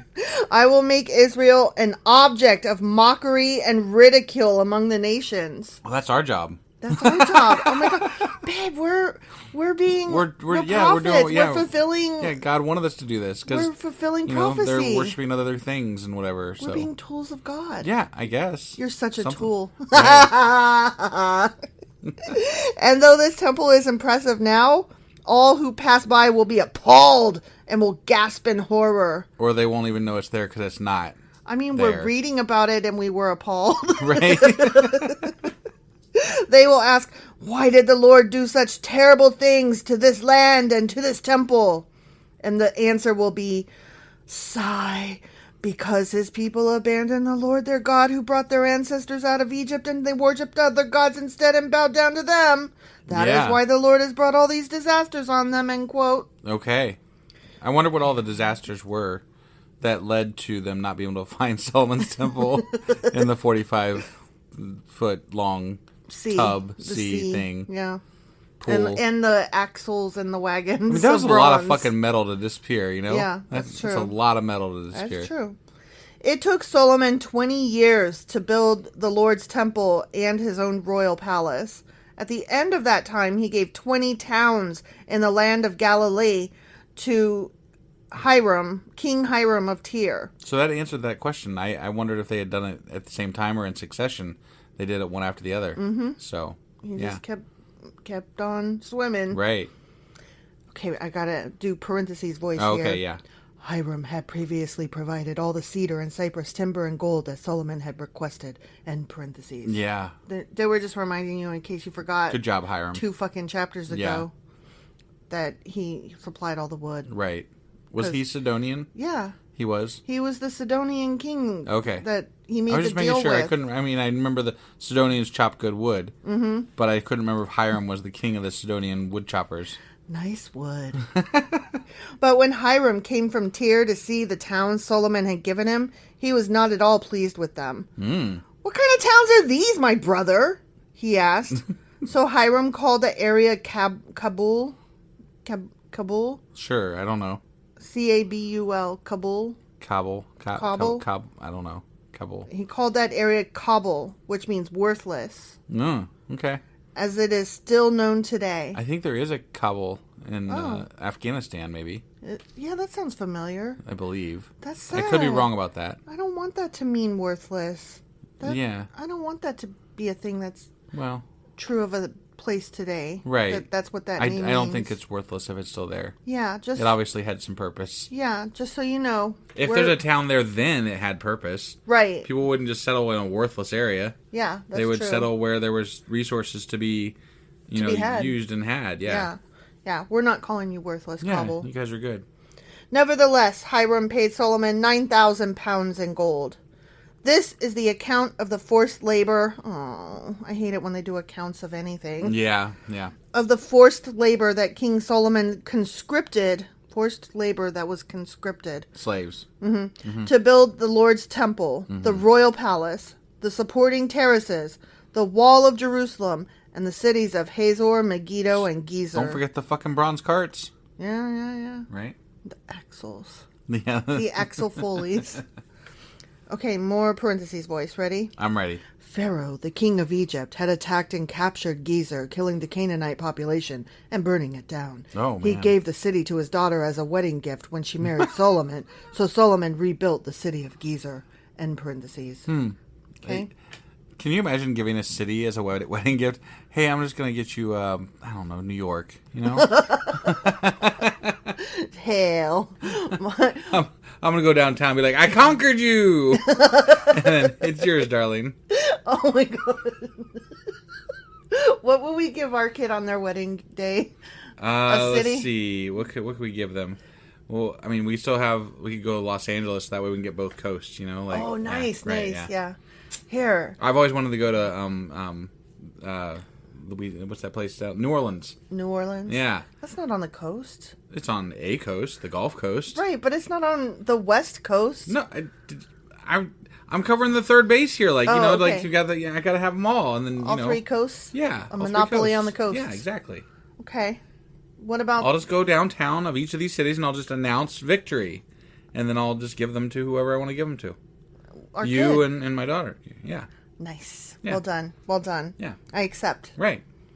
He also built up the towns of Lower Beth Horon, Baalath, and Tamar in the wilderness within his land. Okay. The wilderness. Yeah. He built towns as supply centers and constructed towns where his chariots and horses could be stationed. He built everything he desired in Jerusalem and Lebanon, and throughout his entire realm.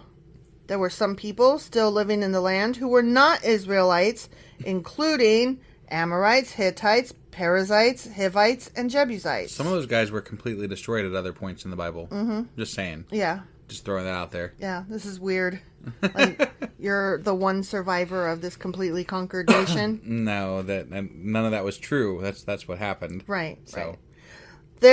These were descendants of the nations whom the people of Israel had not completely destroyed. These were descendants of the nations whom the people of Israel had not completely destroyed. So, they were literally the last remains of people who had been conquered. Right. But of those people, they definitely said that they had destroyed them all, of some of those people that they mentioned. Right. So. Their way of describing the complete desecration of a city and killing them all, quote, Yeah. unquote, is different from my Yeah, I killed them think all. it's just like We squashed their power. they're gloating about something that they did real good.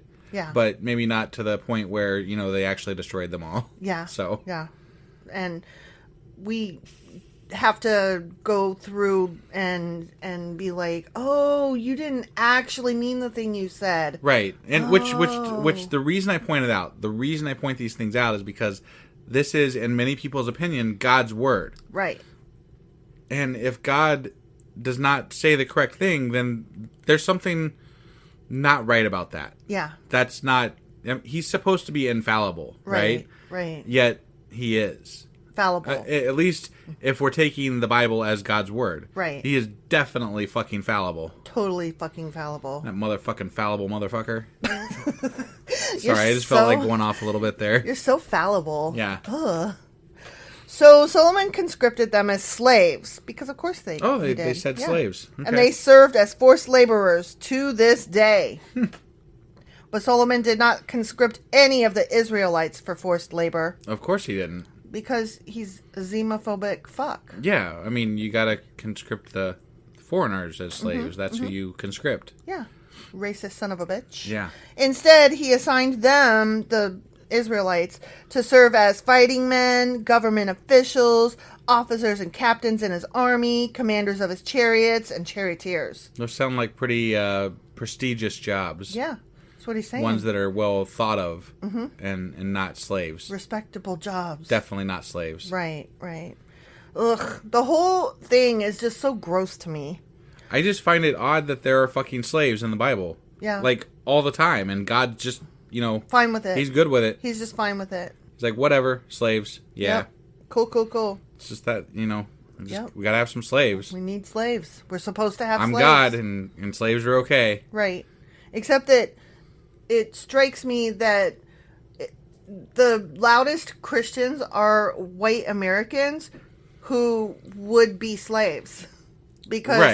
Because they are not Israelites. Right. You know what I'm saying? Yeah. But, the funny... Not funny. It's not funny at all.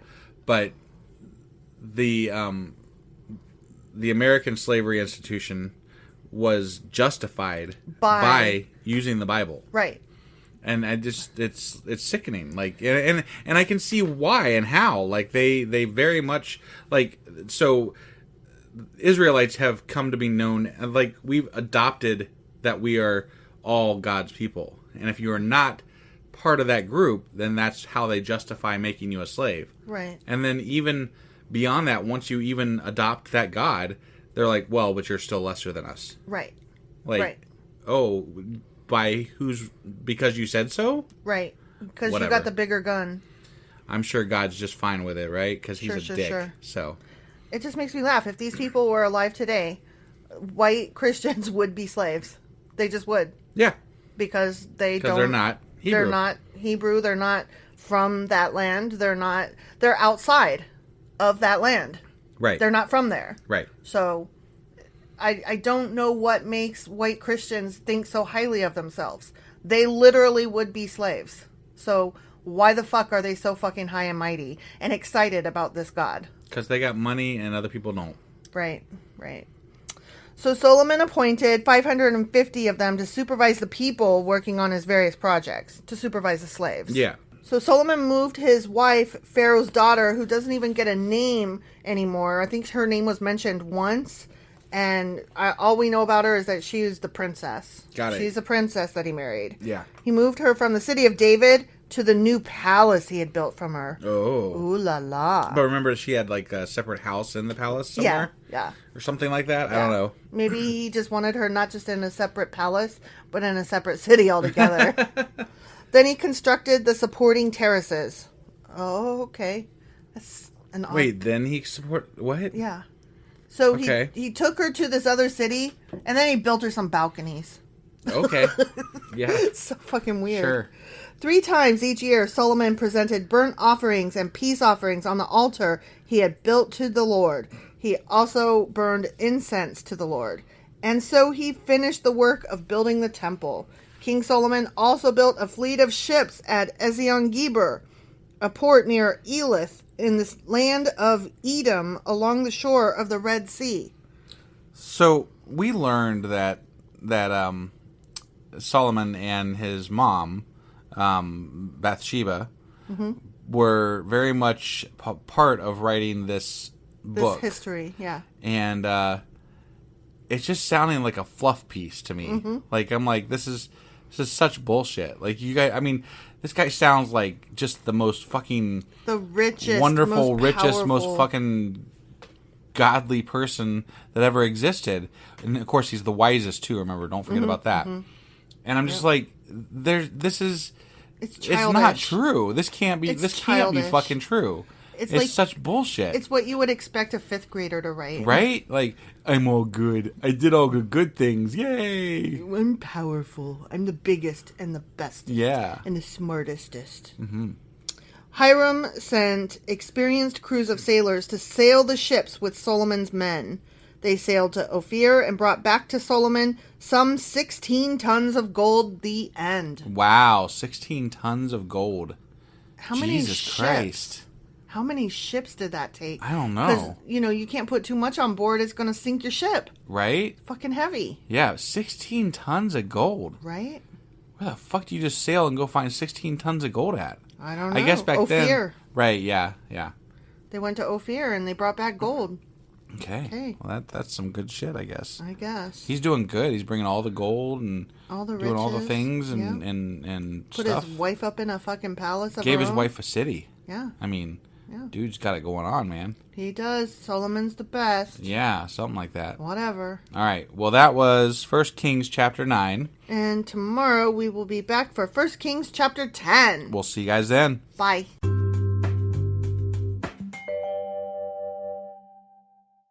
Husband. Wife! Do you remember what happened yesterday? Let's see. They got a shit ton of gold. Yeah. And I gave you New York, I think. You did, babe. You Yeah. did. Congratulations on New York.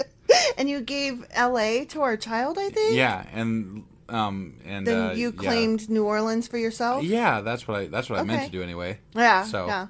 I don't know if I actually did it for myself, but I thought you did. I claimed it for somebody. And then also we took the moon just now because I said so. Oh, okay. Yeah.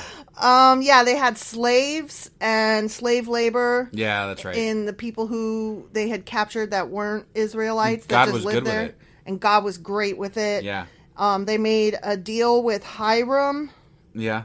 The of Sidonian that chopped wood for real good. Mm-hmm. And they brought back 16 tons of gold. 16 fucking tons. I know. Yeah. So all that happened yesterday. Okay. So that was 1 Kings chapter 9, and today we're getting into 1 Kings chapter 10. Let's go do this. Okie dokie.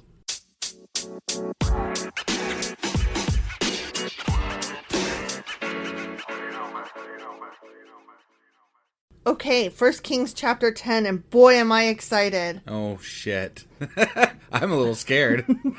Well, the first sentence starts like this. Okay. When the Queen of Sheba. Queen of Sheba? Right? Wow. I didn't even know that was actually a real thing. Right, yeah. I don't know what the Queen of Sheba is. But it's cool. But that's, I saw that. I automatically like this person, regardless. I'm into this chapter now. Yeah, Queen of Sheba. When the Queen of Sheba heard of Solomon's fame, which brought honor to the name of the Lord, she came to test him with some hard questions. With hard questions. She had some questions. Hard ones. Yes. Difficult inquiries. Yeah. Okay. Okay? Yeah.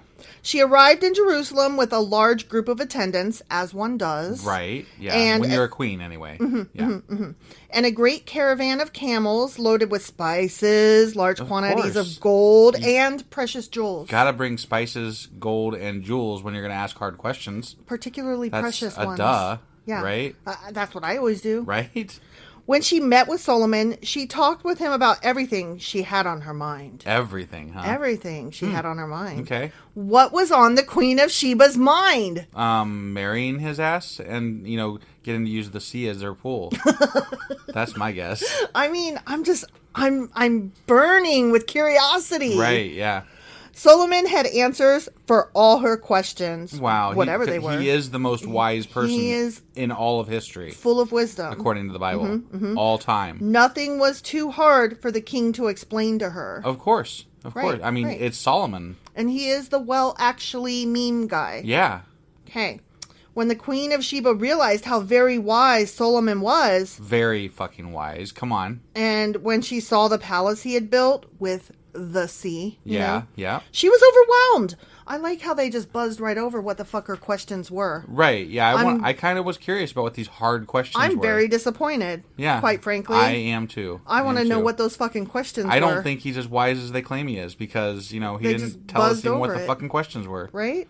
She was also amazed at the food on his tables, the organizations of his officials, and their splendid clothing, the cupbearers, and the burnt offering Solomon made at the temple of the Lord. I mean, if it was anything like when they christened the place and they slaughtered hundreds of thousands of animals, then yeah, I can imagine being pretty impressed with that, I guess. Overwhelmed. Was yeah. The phrase. Yeah, that's actually a better word, overwhelmed. Yeah. I would be overwhelmed as well. The stench of death would overwhelm me as well. And of the ostentatiousness, Yeah. Just what the fuck? This is so overwhelmingly not good. Right, yeah.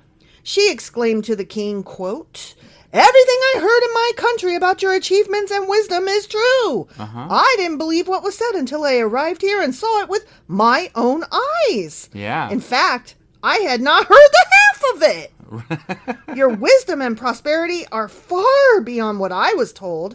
How happy your people must be!" Exclamation mark. Yeah, they have such a wise, rich leader who slaughters animals a lot. What a privilege for your officials to stand here day after day listening to your wisdom. Oh my God, this is too much.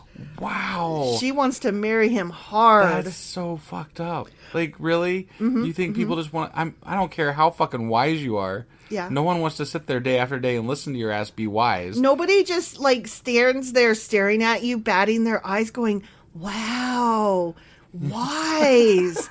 You so wise. Yeah, no. Praise the Lord your God, she continued, who delights in you and has placed you on the throne of Israel. Because of the Lord's eternal love for Israel, he has made you king so you can rule with justice and righteousness. Yeah. Do you think she really said all those things? Or do you think that maybe Solomon and Mama that was going to say, that shit happen? They were the ones that were heavily influencing this book. So I think that they rounded up. A lot. A fucking lot. Yeah. Then she gave the king a gift of 9,000 pounds of gold because, he didn't have enough. I mean, that's pales in comparison to the 16 tons he just got. But she just brought this with her. Right, yeah, on camels. Yeah. She just carrying around 9,000 pounds of gold. And there were spices and other stuff, too. So Great quantities of spices and precious jewels. Right. Never again were so many spices brought in as those the Queen of Sheba gave to King Solomon. Okay, I'm about to employ some parentheses voice. Okay. Yeah. In addition, Hiram's ships brought gold from Ophir, and they also brought rich cargoes of red sandalwood and precious jewels. The king used the sandalwood to make railings for the temple of the Lord and the royal palace, and to construct lyres and harps for the musicians. Never before or since has there been such a supply of sandalwood. Yeah, I mean, again... Solomon is the wisest, the greatest, the fucking... richest, the awesomest. His shit, literally doesn't stink. His balls are always bouncing. From the left and to the right. King Solomon gave the Queen of Sheba whatever she asked for. Yeah. Besides all the customary gifts he had so generously given. Then she and all her attendants returned to their own land. Oh. So they aren't getting married, huh? She just wanted to come and revel and... She totally fucked him. Come on. Probably, yeah. Come on. Probably, yeah. Okay. Yeah. I mean, you see that sea and you're like, shit. I am gonna fuck this man. I mean, every time I see a dude with a big pool... Right? I am gonna fuck that man. It's the pool that matters, for sure. Yeah.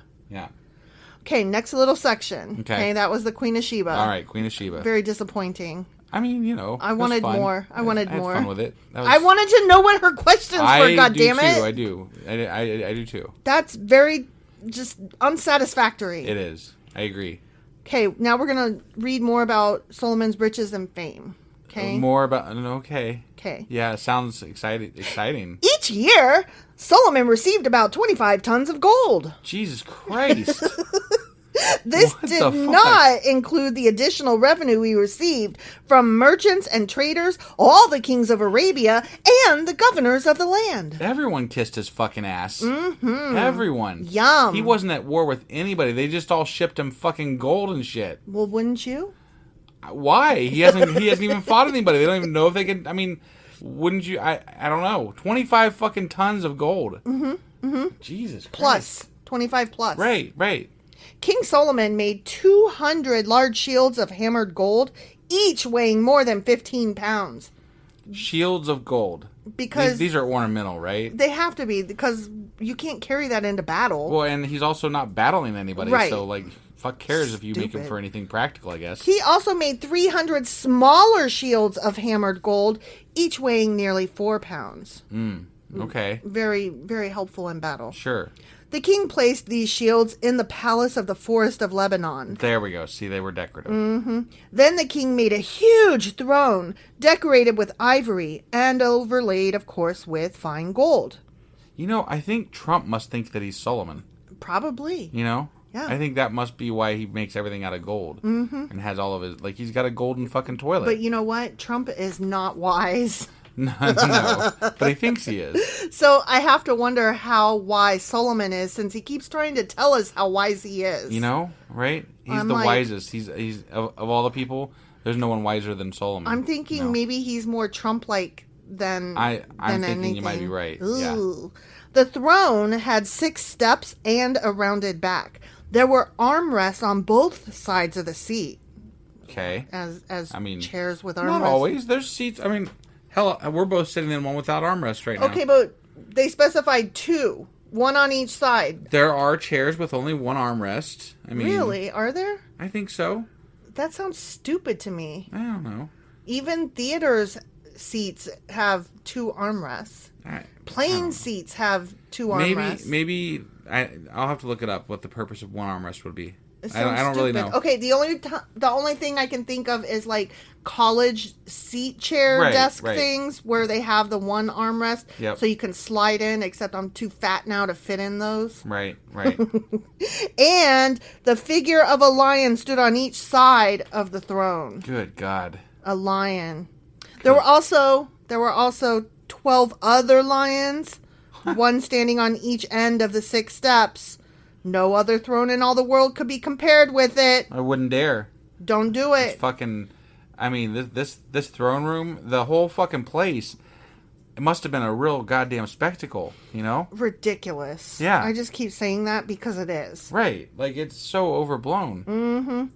All of King Solomon's drinking cups were solid gold. Of course they were. Why wouldn't you just drink out of gold shit? Because you got all this gold. As were all the utensils in the palace of the forest of Lebanon. They were not made of silver, for silver was considered worthless in Solomon's day. Yeah, because he had all this gold. That you would think gold would almost be worthless as much as he used the shit. Jesus Christ. The king had a fleet of trading ships of Tarshish that sailed with Hiram's fleet. Once every 3 years, the ships returned loaded with gold, silver, ivory, apes, and peacocks. Oh my God. But not pomegranates. They got the pomegranates around there. They brought in apes and peacocks. Yeah. So, King Solomon became richer and wiser than any other king on earth. So he was kind of like the Tiger King of the, yeah. of the ancient world. Yes. Right. People from every nation came to consult him and to hear the wisdom God had given him. Oh my God, this guy loves himself so much. Right? He's licking his own balls. Right? Year after year, everyone who visited brought him gifts of silver and gold, clothing, weapons, spices, horses, and mules. Fuck. Okay? Like, I think, he should be giving some of this shit out. I would think so, too. Are there people starving? I want to know if there's people starving in his kingdom, because if there are, fuck him. I mean, fuck him anyway. Yeah, but just on general principle. Jesus Christ, he has so much shit. There shouldn't be anybody going without right now. His palace is so huge, they could all live in it. Right. Yeah. This is insane. Solomon built up a huge force of chariots and horses. He had 1,400 chariots and 12,000 horses. He stationed some of them in the chariot cities, and some near him in Jerusalem. They said that before. There was chariot cities in another chapter, and I don't... Like, I guess he built entire fucking cities for chariots. To hold his horses and buses, you know? Right, yeah. Like, we have parking garages for buses. He had cities for his chariots. Yeah. The king made silver as plentiful in Jerusalem as stone. That's why it was worthless, I guess. Yeah. And valuable cedar timber was as common as the sycamore fig trees that grew in the foothills of Judah. Nice. He is a wealthy motherfucker. He sure as fuck is. Solomon's horses were imported from Egypt and from Cilicia. I don't know. Sure. The king's traders acquired them from Cilicia at the standard price. The standard price. You know, the standard price. Sure, he didn't overpay. He didn't underpay. He bought them at it was the standard price. So, yeah, right. I got it. At that time, chariots from Egypt could be purchased for 600 pieces of silver. Which was worthless, and so it doesn't mean anything. Right. And horses for 150 pieces of silver. Chump change. They were then exported to the kings of the Hittites and the kings of Aram. The end. Okay. So he's really rich and really wise still. And nothing's changed there. And he's got even more fucking gold. 25 tons a year. 25 tons.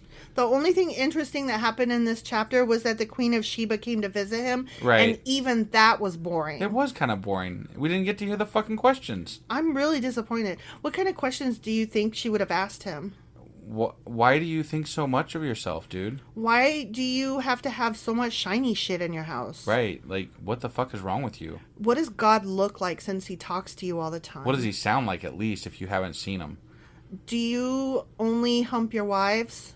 Or do you also want to hump me? Right, yeah. That's probably one of the questions. How many times do you go swimming in the sea?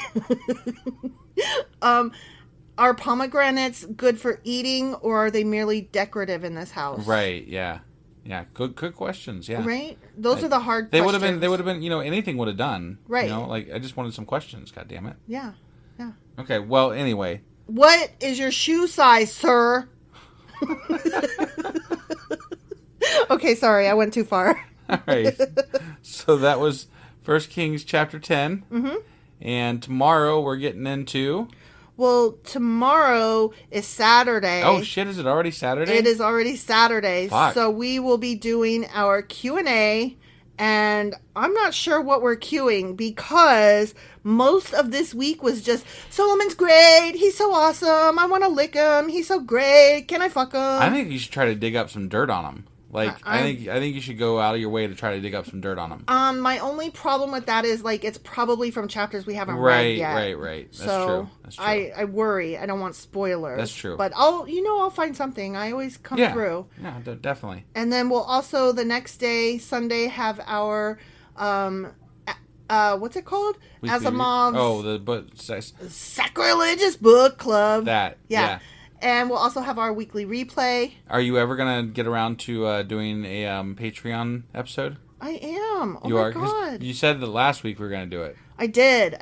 And then you left them hanging. You're like, nah, I didn't get around to it. To be fair, I've had to do some extra work for a friend of mine this week and was not as available as I thought I would be when I made that vow. I've been pretty fucking busy myself, so. So, sorry. Yeah. But we will be back on Monday with 1 Kings chapter 11. Awesome. One quick reminder here. I don't say it every episode, but I'll say it today. Just a reminder that on September the 3rd. September 3rd. We will be down in Louisville at the Kentucky Free Thought Convention. And we would love to see some of you guys out there. So I think tickets are $10 if you buy them ahead of time, and $15 at the door. That's what I've read. And, of course, we'll be there, so that would be awesome if we saw you guys there. And there's going to be some pretty big-hitting names, so you won't be sorry even if you avoid us for some reason. I can't imagine why you'd want to shun us. Right, and if we still have coffee by the time you get there, if you tell us that you heard about this on our podcast, you get to have a free, sample of our coffee from ungodlybrew.com. I mean, why wouldn't you want that? Right? Duh. All right. That's all we got for today, and we will see you guys tomorrow for the Q&A. Yep. Bye.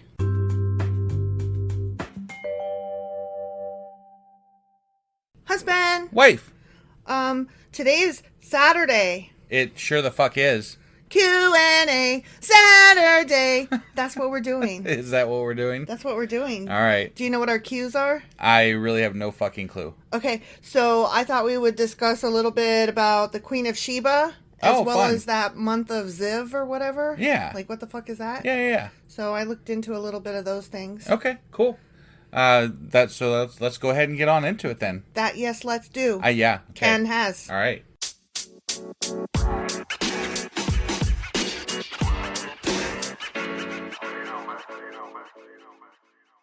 Okay, so let's start with the Queen of Sheba. Okay. I'm so fucking interested in this bitch. Okay? Yeah. There are so many legends about her. I mean, we know her name, so obviously, right. you know. Well, we knew her name before we started the Bible. Right, exactly. Right. I didn't know she was from the Bible. Right. Well, that's where... I mean, fuck, there's a fucking cat food named after her. Is there really? Yeah, Sheba. Sheba? Is the Queen of Sheba? I mean, I would assume it's about something like that. Yeah, because, cats and, queens. Cats and queens? Yeah, especially Egyptian, She's not from Egypt. Oh, really? Yeah. Oh. Well, I mean, she might be, but probably not. Because there are stories about her under Jewish, Islamic, Yemenite, Ethiopian, and other Middle Eastern countries. Damn. Yeah. And they each have their own version. I only jotted down here in my notes a couple, but she is so just full of story. Got it. And in some stories, she's a king instead of a queen. Oh. But yeah, who even fucking knows? Gotcha. Okay? Yeah. She is one of the most widespread and fertile cycles of legends in the Middle East. Interesting. Right? Interesting. Modern historians identify Sheba with both South Arabian kingdom of Saba in present-day Yemen and Ethiopia. Okay. Okay? Yep. And the queen's existence actually, though, is disputed among historians. So it's not likely that she existed, but she may have, because there's lots of fucking stories about her. Right. Okay, one of the first things I want to clear up, though, in addition to the fact that she's just fucking legendary, right, is... You know those hard questions? Yeah. They were actually probably riddles.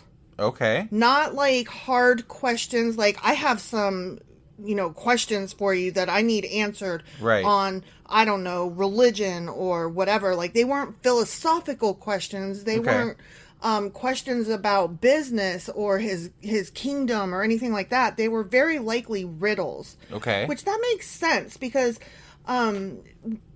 You've heard stories about the person that's wandering through the desert and he comes up upon what is that unfinished the Sphinx, right? And it asks riddles of the man in the desert. Maybe no. No, you haven't heard that? No. Okay, well the Sphinx is supposed to be something that asked riddles. Got it. Okay, so it makes sense. So there's that. Which I don't know why, but I just thought that was so fucking interesting that it wasn't, like, I was thinking hard questions, like, I have some hard questions for you, husband. Yeah, right. You know, if I told you I have some hard questions for you. Yeah. You would not be happy. No. You would be worried and afraid. Right. Yeah. But if I said, I have some riddles for you, you would be like, no. So, Bible stories of the Queen of Sheba and the ships of Ophir...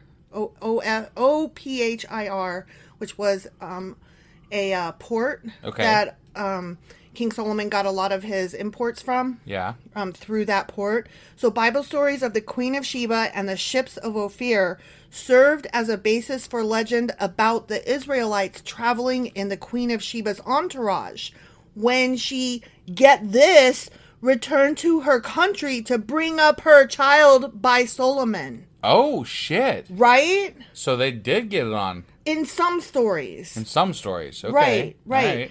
And there's some questions later on in the Song of Solomon. Yeah. Which we haven't got to, and I'm not even sure where that is in the Bible. I don't know anything. I don't know if that's a book itself or if that's a part of a book of the Bible. I don't know. Got it. Song of Solomon stuff. Yeah. Where it talks about a dark, beautiful woman, and some postulate that could be the Queen of Sheba. Gotcha. And that she had a child by him. Huh. So, interesting. I don't know. Another legend has it that the Queen of Sheba brought Solomon the same gifts that the Magi later gave to Christ. Oh. You know, the 3 wise men? Yeah. Which, you know, he's supposed to be the wisest, right? Right. So that's interesting. Yep. So, there were a whole lot of other legends that there were so many I couldn't even get to all of them, but there were ones that involved demons and spiders. So, like, we could go down a whole fucking rabbit hole with Sheba. With just Sheba alone. Yeah, that would be an interesting, I don't know, like... Extra piece. Maybe like a Patreon sometime we'll do just a Queen of Sheba expose. Yeah. And talk about all of those. Right. I would like to read up more on her because I didn't have time. And I feel like I really cut myself short. Right, gotcha. Like, I'm so intrigued by this bitch. Yeah. Okay, the other thing that I wanted to talk about was that month of Ziv, or whatever it was. Yeah. And we're like, the fuck is a Ziv? Right. So, I don't know if you recall, but it was in 1 Kings chapter 6, verse 1. This is what it said. It was in mid-spring in the month of Ziv, during the 4th year of Solomon's reign, that he began to construct the Lord of the temple. Right. I'm sorry, the temple of the Lord. Sure. Dyslexia Yeah. hit. So, Ziv is a Hebrew word that means light or glow. Okay. And prior to the Babylonian captivity, it was Ziv. But then during the Babylonian captivity, which we haven't reached yet, the word became Iyar. Okay. And that is interpreted as month of blossoming. Okay, so sure. Spring. Yeah, it's April maybe or something. Something like that. Right. I'm going to get to that in just a second because what I did here was write down all the months from that calendar. So I'm just going to say something about each month briefly. Okay. Okay. Yep. But before I do that, the Hebrew calendar is a lunisolar calendar, which means that the months are based on the cycle of the moon, but the years are based on the cycle of the sun. Okay. Because, you know, how the moon influences the seasons.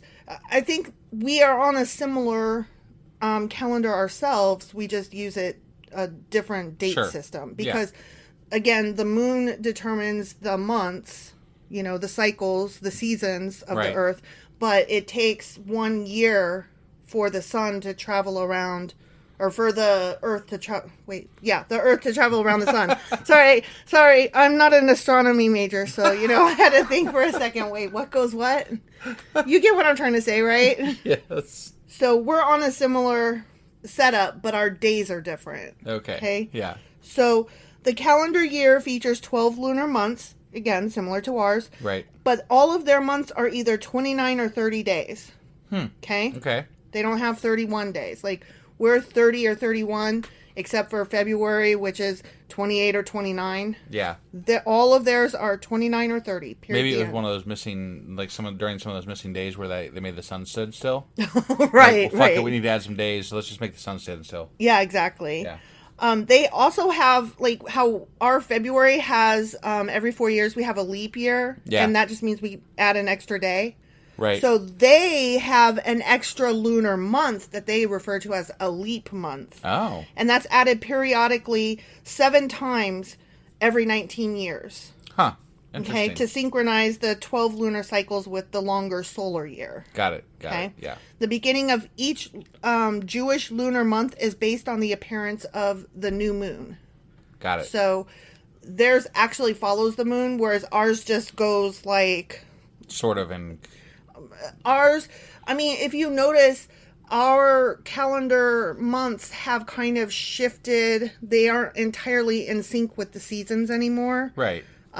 Because at the end of January, the next day is February 1st, period, the end. Right. You know what I mean? Right. Like, whether there's a moon, whether it's the season or not, we just do what we do. Yeah. Okay? So the first month is Nisan, Nisan. I'm assuming that's how it's pronounced, gotcha. like a car. It's the month of barley ripening, and it's the first month of spring. Oh, so their calendar starts in spring. Yes. It's March to April on our calendar, and Gotcha. it is a 30-day month. Got it. Okay. The next one is IR, and that would be Ziv. Right. Okay. And that's the second month, and it's April, May, and it is spring, and it is 29 days. Okay. Okay. Yep. The third one is Sivan, which means season or time, and that usually falls May, June, and Okay. it's a 30-day month, and it's still considered spring. May, June. Gotcha. Still Yep. considered spring. Right. Tammuz is the fourth month. It's summer, June, July. It's 29 days. And Tammuz is the month of the sin of the golden calf, if you recall. So it must have been when that happened, I guess. Yeah, that happened in Tammuz. Got it. And that's, that whole golden calf thing that resulted in Moses breaking the tablets of the Ten Commandments. Right, yeah. So that happened in Tammuz. Yep. Okay. Number 5, the fifth month is Av, and that's one of several months which are not explicitly named in the Hebrew Bible. Interesting. And it is a 30-day month that happens in July, August time frame, and it is summer. So not a lot happened during that time of year in the Bible. No, I guess not.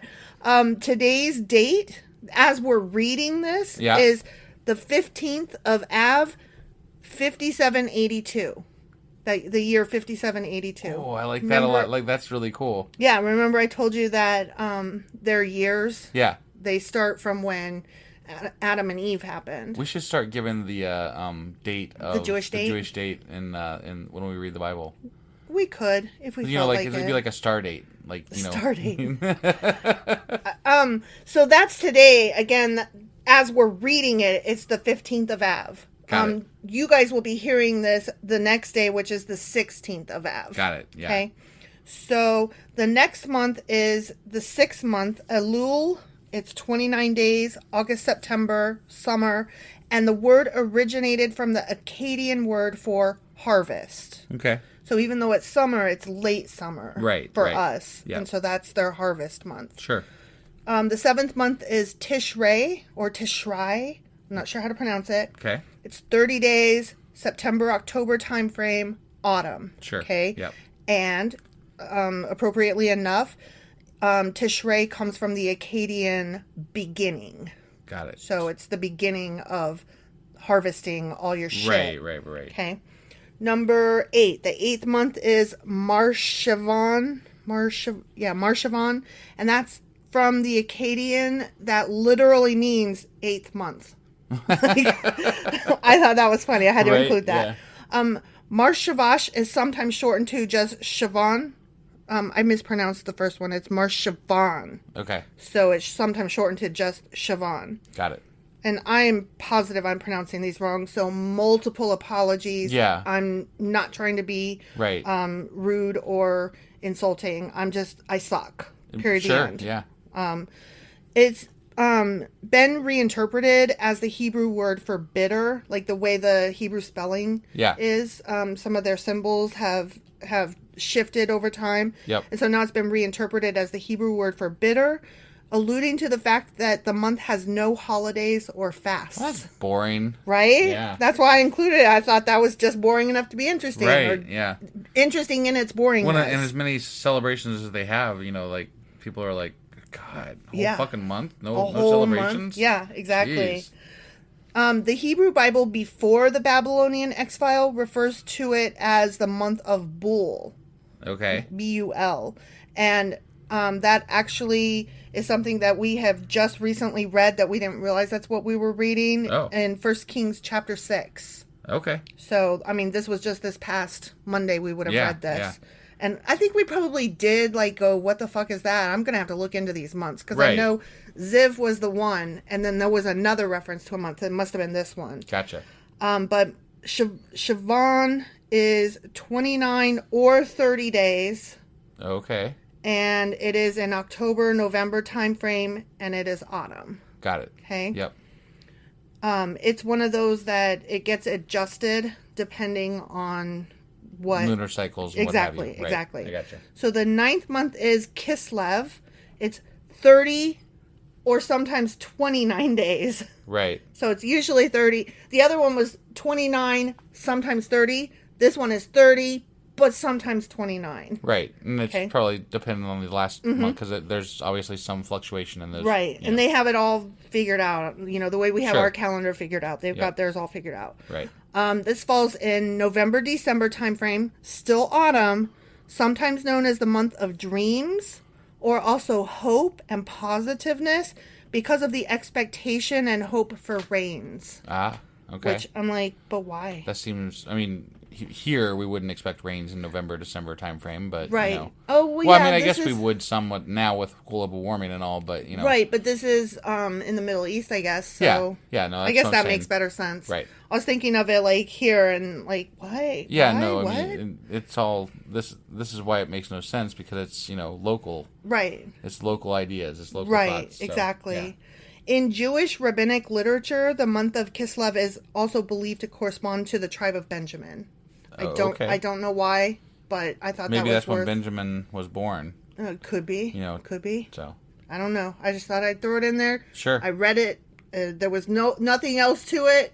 I just thought, okay, I'm gonna just put that in there. Yeah. Okay. So that happened. Right.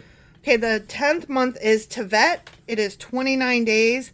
December, January. And it is winter. Yep. And it is from the Babylonian for muddy month, which makes sense. Right. December, January, muddy month. Sure. Okay, the 11th month is Shavat, which I think we've heard of before. That sounds familiar to me. Okay. It is 30 days. It is winter, January, February timeframe. And it's from the Akkadian strike that refers to the heavy rains of the season. Okay. And the last month is Adar. And it is February, March timeframe, winter, 29 days. Got it. And that is the calendar. So now we know Ziv was the second month. Is that what I said? I thought you said it was the first month. No. Oh, Nisan no, that's right. is the first. Yeah. Is the first month. Ziv is the second one, which is now Ayar. Okay. Okay. Got it. So we don't call it Ziv anymore. Okay. That was pre-Babylonian captivity. Got it. Yep. So. Okay. That is that. And awesome. I still want to know. That was interesting, but I still want to know more about the Queen of Sheba. Yeah, no, I think we should definitely do a special episode about that. I'm like so intrigued. Yeah. Yeah, we need to not forget to do that. So I want to know more about these demons and spiders and gifts of the Magi and whatever else they got. And I need to do just a quick shout out here. I need to let people know if there is something that we said we were going to cover at some point and you're like, when are they going to cover it?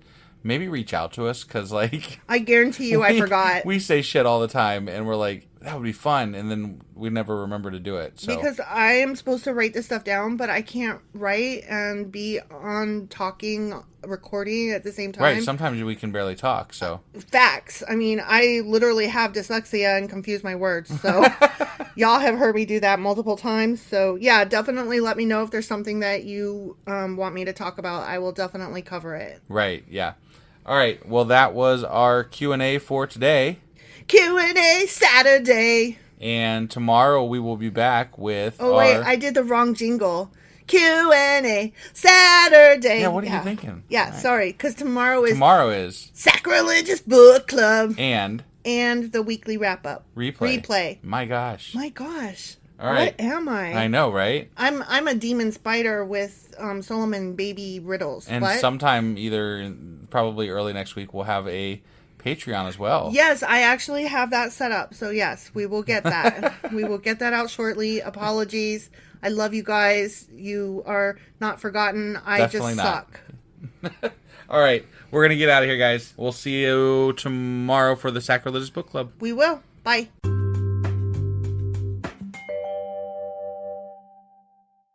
Husband! Wife! Do you know what today is? You're about to sing and tell us, I think. I am.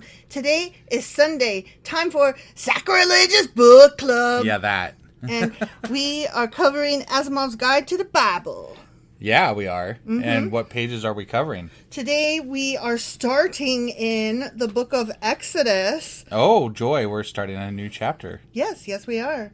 And we're covering pages 118 to 130. Did you want to cover any of the topics we might be going over, or no? No? The way he sets it up, I told you this last time. Oh. It's a lot of geography and history and We're starting the book of Exodus, and Okay. we'll talk a lot about pharaohs. Okay. All right. Some pharaohs. Got it. Yeah, Pharaohs. let's do pharaohs. All right. Here we come. Pharaohs. Okay. In this edition of the Sacrilegious Book Club, I do want to say that this section of Asimov's notes is much shorter than the book of Genesis. Okay. So, all right.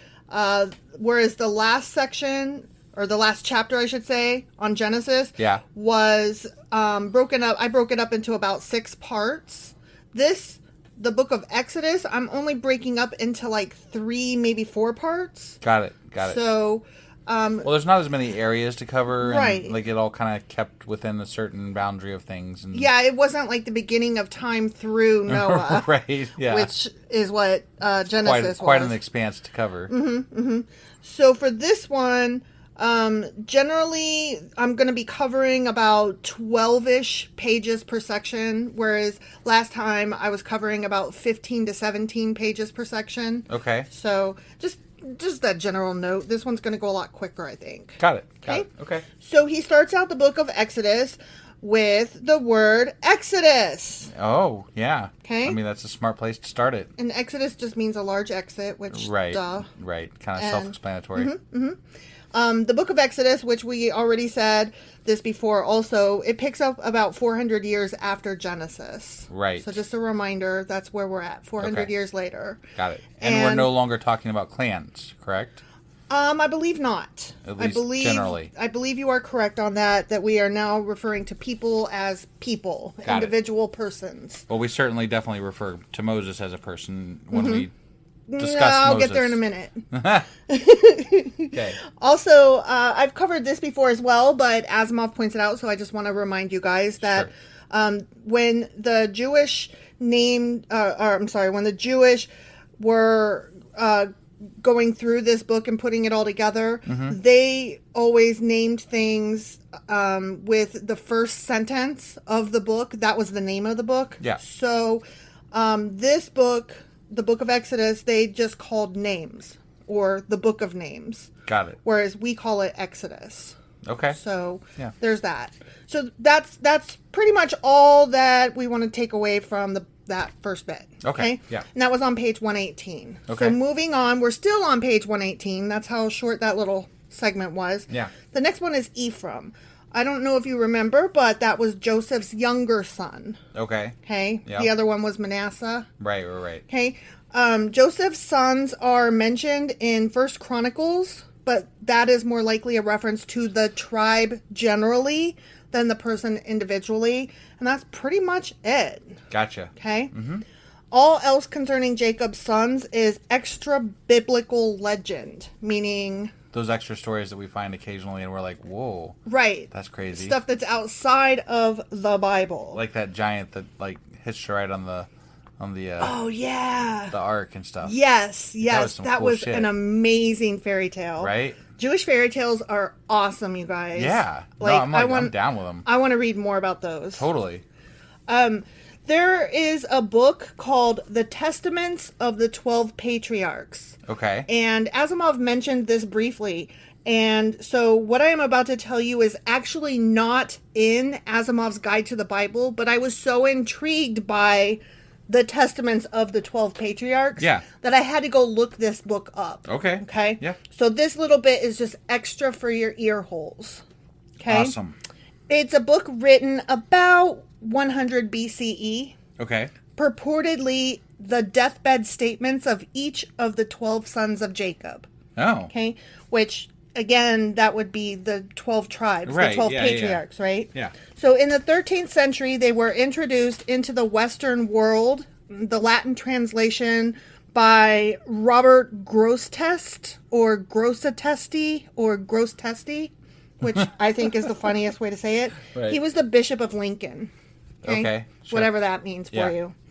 He believed it was a genuine work of the 12 sons of Jacob, and he accused the Jews of concealing the testaments, quote, on account of the prophecies of the Savior contained in them.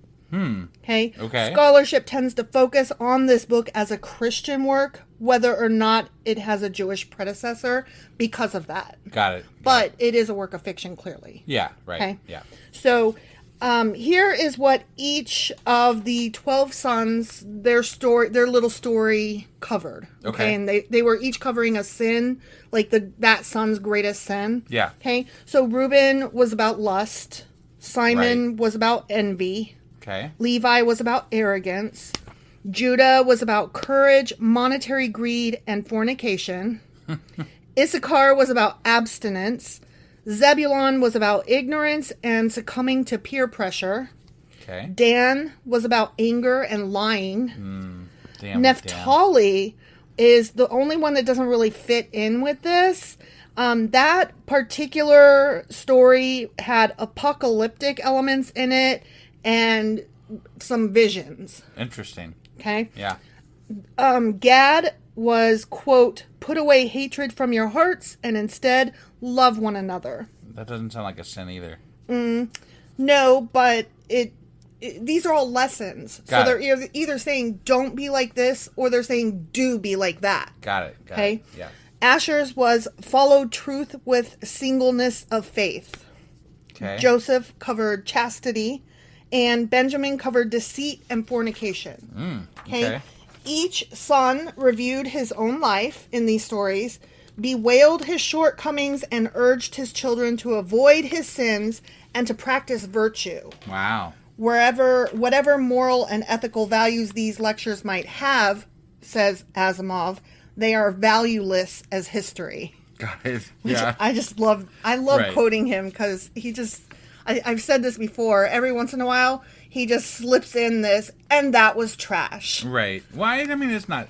It's part of the discourse, but Sure. it's not really like he says. It's not it's historically relevant. If you're taking the Bible as a study material, it doesn't really hold any weight as far as The book itself, the existence of the book, is the entire value of it. Right. What it says in it, meh. Right, but let's say that if they had included these at some point into the Bible, then we would Sure. be discussing them regardless. Sure. So But it's a matter of whether it's in the book or not, and then whatever. even from it there, is what it is. you yeah, know? I love the way Asimov phrases things. Yeah. Valueless as history, Right. regardless. Right. Okay, so that's that section and extra. Right. The next section is Pharaoh, and in this we're not talking about any particular Pharaoh except for the one of the oppression. Okay. The Pharaoh of the oppression. So Got it. whoever it was that oppressed the Israelites. Right. And this section starts on page 120, and it is by far the longest section I've covered so far. It is 4 pages long. Wow. Yeah, and the rest are sometimes maybe half a page to like 1.5 pages. Gotcha. Okay, so 4 pages was a lot. Yep. Okay. So the story of the Israelites continues, right? They prospered, multiplied, and grew numerous. Right. And do you remember me talking about the Hyksos, which was the foreign rulers that came in? Yes. And that's probably one of those was the one that welcomed Joseph with open arms and was Right. perfectly fine Yeah, putting a because they were foreigner. probably related at some level or something. Right, So- right. He recognized in him some kind of kindred spirit. Yeah. In that they were both Asian foreigners to Right, Egypt. right. Okay, and again, this is not facts. This is just something that we're saying this probably could have happened. Sure. It's just one of those postulates. Yeah. Kind of things. So the Hyksos, having maintained independence, cut off as they were. So remember, I told you Egypt was kind of isolated, and Yeah. it allowed them to flourish for centuries on Yep. their own. Yep. The Hyksos ruled Egypt long enough to become, quote, complacent and rather decadent. So it's like they rose and then they got lazy and that's how they fell. Gotcha. Kind of like any great nation. Right. Right. So after a century and a half of foreign rule, resurgent Egyptians broke their power and then a native dynasty began. So the Egyptians were like, you know what, enough of this foreign stuff. we are going back to our roots and we're taking power. Right. Okay. And a new pharaoh would likely have nothing but dislike and suspicion for the Israelites, being afraid that they would join with the invaders due to their cultural and language ties to Asian invaders. Sure. Okay. So that suspicion led to discrimination, oppression, and eventually slavery. Right. And the more that they disdained them, the more that there was the Israelites feeling icked out over that, and so then they would fight that, and that would kind of like prove the oppressor's point. Right. And it just got worse and worse until finally it went where it went. Sure. Okay. Yep. So then follows a really long 2-page string of who could it be? Okay. Referring to the pharaoh of the oppression. Okay. Okay. Yep. Like, who was that pharaoh in history? Right. And he's like, could it be this guy? No, probably not. Could it be that guy? No, probably not. Got it. I skipped a lot of that because I don't really feel like it's relevant to summarizing that section other than to say it wasn't all these guys. it wasn't all those guys that he suggested that it might be. Okay. Okay. He says to study this better, you need to turn to Egyptian history because the Bible only cares about the plight of the Israelites, obviously, which we've seen. And to my understanding, the Egyptians kept very detailed records of things. So yes and no, they did, yes, but that doesn't mean that they were accurate records. Sure. Each ruler but was they would going to denote something that's going on. Right, so. like you're going to see a ruler saying he ruled, and that part would be true, but what he accomplished would not necessarily. And so that muddies the waters a lot. Got it. And also, because their names are repetitive, it's hard to tell which one did what. Do you think they muddied the waters as much as Bathsheba and Solomon? Oh, burn. No. No, I don't. Here's another quote from Asimov. There are those who suggest that only the Joseph tribes, Ephraim and Manasseh, were enslaved in Egypt, and that after they left Egypt, they joined a federation of tribes who were attacking Canaan directly from the desert. Oh. Which we've kind of thought that might be the case, right? Sure. That not in those exact words or terms, but that there was other Israelites that they came across outside of Egypt. Right. Yeah. Right. So that wasn't shocking, but I thought it was neat that you and I kind of thought Touched on that, and yeah. then Asimov is like, yeah, probably. Right. So that makes me feel like a smarty beans. There is also speculation that the pharaoh of the oppression was Ramses II. Okay. This is the one that Asimov kind of sticks behind a little bit. You don't need to correct me or whatever. But don't some people associate Ramses with the devil? That I don't know. I could be wrong about that, but I thought that is something that... The name Ramses means son of Ra. Okay. So it's a lot like the name Pharaoh, where it's not a proper name, it's more of a title that's bestowed upon them. Got it. So okay. I don't know. That's fine. Like I said, it's not. I don't need the answer to it. It feels like I've heard something about that with regard to some meaning to biblical something or other. I didn't come across that, but that doesn't mean that it's not out there. Right. So right. I don't know the answer to that. I've not heard that. Sure. But there's a lot I don't know. Yeah. So Ramses II was, quote, a vainglorious despot. So that means he was an iron-fisted ruler who was extremely proud and excited about himself. Got it. One might say Trump-esque. Right. Okay. He was in a long-term struggle with the Asians, he was always fighting them. They were always trying to invade, and he was always trying to fend them off and attack them back. Right. And so he would thus look down on the Israelites with suspicion, which I already said. Do you think he had a tagline like "Mega, make Egypt great again"? Probably. Probably. Those damn mega heads. Yeah. That would not surprise me. Right. This next point, it starts a new paragraph. If there was any pharaoh of the oppression at all. Got it. What? Right? Well, oh no, could the entire story be contrived?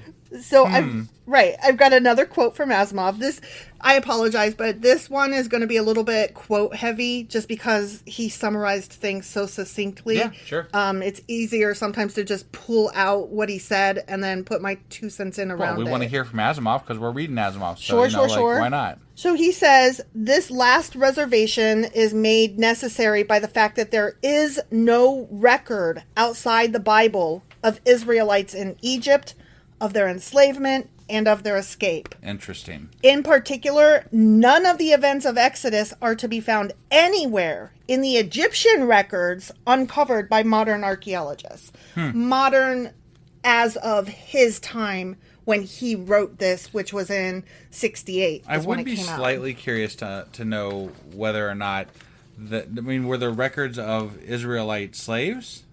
Do you know? Not according to him. Okay. So, no.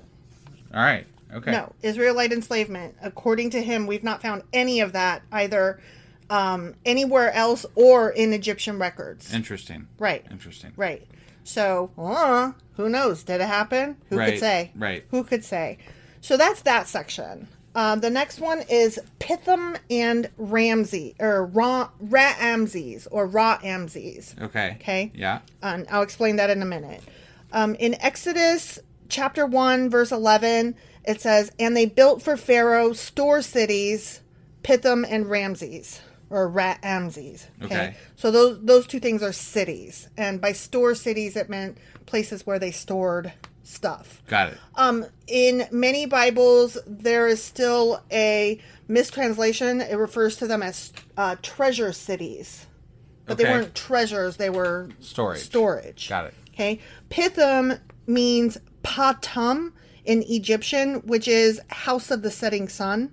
Okay. Ruins of this city were discovered in 1882 near the Suez Canal. Interesting. Of which Ramses II built an early rendition. So he built an early rendition of the Suez Canal. Huh. Okay. And the ruins contain a statue of Ramses II, which kind of bolsters the claim that maybe he was that guy. Because he's the only one of all the Ramses that would have put a statue of himself there. Right. Now, Ramses, like there's two A's instead of just Ramses. Yeah. There's an extra A. It's likely a city that Ramses had built in his own name. Similarly, he's the only guy that would have done that. Got it. So the fact that these two cities are mentioned in the Bible, and that Ramses II had the vainglourious stuff going on with himself. It seems to lend some credence to it. Sure. And that's why Asimov mentions it, and that's why I'm mentioning it. Sure. Okay? But it could have been a much smaller scale than what they lead us to believe. Sure. Sure. So. He also says, as a matter of fact, the pyramids, oddly enough, are nowhere mentioned in the Bible. So, like, when we have this picture in our head of the slaves the Israelite slaves were building pyramids, they weren't.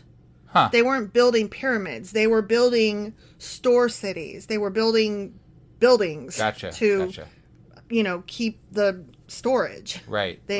Whereas, remember, the pyramids were only ever meant for the sarcophagus of the pharaoh.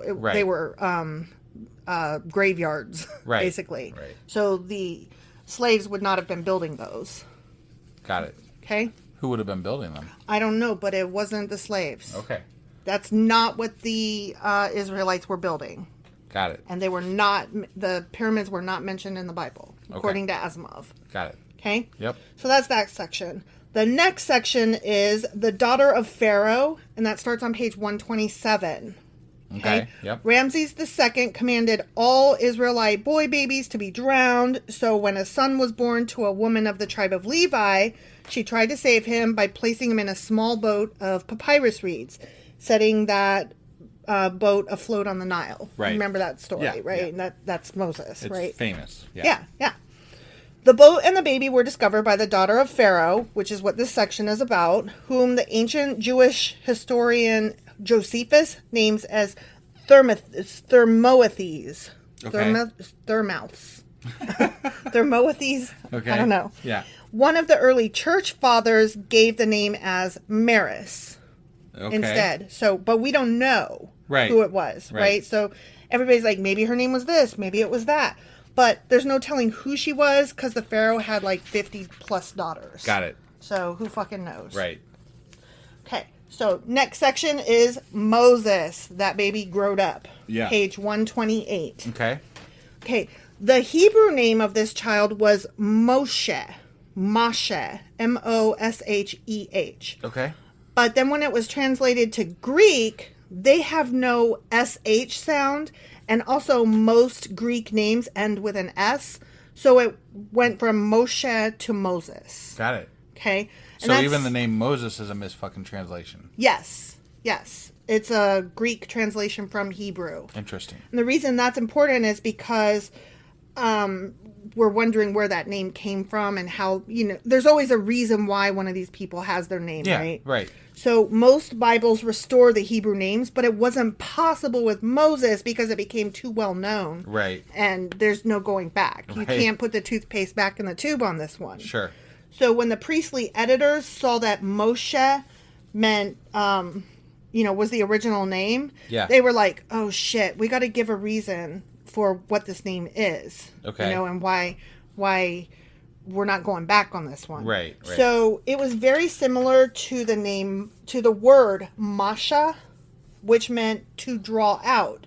So that became the official derivation of Moses' name. And in Exodus chapter 2, verse 10, Pharaoh's daughter called his name Moses, and she said, because I drew him out of the water. So they added that just to explain. Right. Yeah, that's why his name is. Right. Okay. But in Egyptian, Moses just means son. So Okay. Yeah. Okay. Just go with whichever way. Whatever floats your Whichever boat. one you like. Or your baby carriage. Yeah. Okay. So here's another quote from Asimov. Ancient legends are full of tales of children cast away for some reason or other who are miraculously saved and go on to become people of great importance. Yeah. In the Greek legends, this is the case with Perseus, Oedipus, and Paris, for instance. In the Roman legends, with Romulus. In the Persian legends, with Cyrus. I'm going to go on so far to say is even the United States has their rags to riches stories. Like, people love pulling people up from the bottom to the top. Right, it's true. So it's true. It's a consistent theme throughout history. These are specifically babies that were cast out and then, found and then became great. Right. But don't we love the stories of like Hollywood child actresses that lost their way and then came back and made something of themselves? Definitely. I mean, like, there's still those kinds of stories out there. The same kind of idea. Right. Yeah. So, in Babylonian tales, do you remember Sargon of Agadi? I remember the name. I don't remember why. Okay. Well, he's got another quote here that I'm going to read. He was just one of the guys that... Sargon of Agadi. Who was he? He was just one of the early guys that we talked about as it could be him for something or other. Okay. Got it. That one of these old legends was based on. Okay. Okay. Yep. So, quote, the priests in Babylon who were preparing the Hexateuch, which, that would be the Pentateuch plus one. Right, so that would be... Joshua. Joshua. In its final form, must have heard the legend of Sargon of Agadi, and it is very likely that they appropriated it. Sargon of Agadi is described as the illegitimate son of a noblewoman who bore him in shame and secrecy and then exposed him by putting him in a small boat of reeds and letting him drift down the river. The baby was rescued by a poor man who raised him as his own son. The biblical writers, however, improved the tale. Moses was a legitimate son and was raised by a princess. Right. So, these stories have been around forever, as you said. Yeah. Well, I don't know if you remember, we watched some crazy DVD years back that a friend of ours gave us. It was called Zeitgeist or something like that. And it had crazy conspiracy theories in it. But one of the things that we loved in it was that they listed off all the stories similar to the Bible stories. And the Bible people, like the same stories repeat particularly over the and over Jesus and over. one. Right. The Jesus stories. And it's like that was one of the first times I was like, yeah. Yeah, Yeah, the movie itself was crap, but it did introduce some neat things to think about, right, and find elsewhere. Yeah. But yeah, I think it was called Zeitgeist, so if you can get your hands on it, right, definitely worth a watch. I think it also had some conspiracy theory 9/11 shit in it. Oh, it was complete trash. It was like the last section of it. You could stop when you get to that last section. The last section was trash. It really was. But everything up to that last section was really interesting. Yeah, it was all right. The religious stuff was cool, but then when it started going off, I was like, Yeah. No, thank you. So that was that section. Okay, the next section is Midian, which is on page 129. Okay, another quote here from Asimov. As a grown man, Moses found himself sympathizing with the Israelite slaves, presumably out of humanity and possibly because he had learned of his own origins. Right. In a fit of anger, he killed an Egyptian overseer, and when this was found out, left Egypt hurriedly to avoid execution. Right, as you would. As you would. So that's the end of that quote. He fled to Midian, which is just outside Imperial Egypt, and he lived to be 120 years old. Right. And the Bible loves this because they're able to divide his life neatly into perfect thirds. From birth to age 40, he lived as an Egyptian prince. Right. Okay. Then ages 40 to 80, he lived as an exile in Midian. Right. And then ages 80 to 120, he lived as a leader of the Israelites. Yeah. And so isn't that just perfect and beautiful? It really is, yeah. Very unlikely right. that it went down that way. But I think we discussed that they didn't really... Remember how... Okay, so Moses murdered that guy, right? Mm-hmm. But then he came back and he did all these things against Pharaoh. They never really covered how he was able to come back without getting executed or anything like that. So. Well, no, I think that there was only one witness and he killed that witness or something. Well, so then why run in the first place? Why did he run? I don't know. Because he did. He ran. He left. Yeah, he did. But I don't remember. I think that I don't remember why that wasn't covered. Maybe just in case, right? Yeah. I'm sure. I'm going to stay gone for a few days and whatever. And see what happens. Yeah. But he did live an extensive time, many years, as an exile. Maybe people forgot, you know? He's gone long enough, came back, was no one knows now. And now I lead the Israelites. Right. So that was it for that Sacrilegious Book Club. All right. Next time, we'll still be in the book of Exodus, and we'll be covering pages 130 to 142.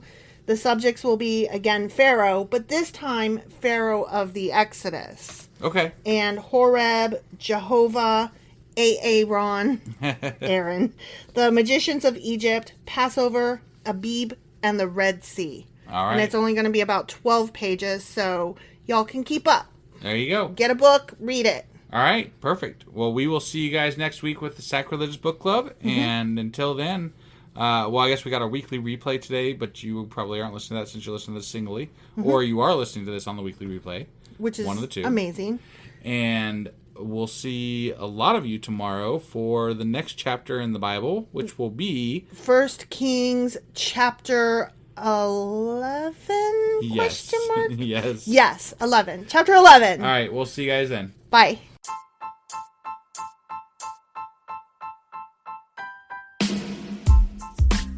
Hey, wife, I guess that's the end? But husband, that's just sad. It doesn't have to be. We are on lots of social media platforms like Twitter. Our handle there is sacrilegious_D. For D's nuts. Oh my God. Stop doing that. Anyway, we're also on Facebook, Instagram, and Pinterest. There's a link to all of our social media sites at our website. Ooh, we have a website? Yeah, it's sacrilegiousdiscourse.com, where you can also find a link to our merch shop.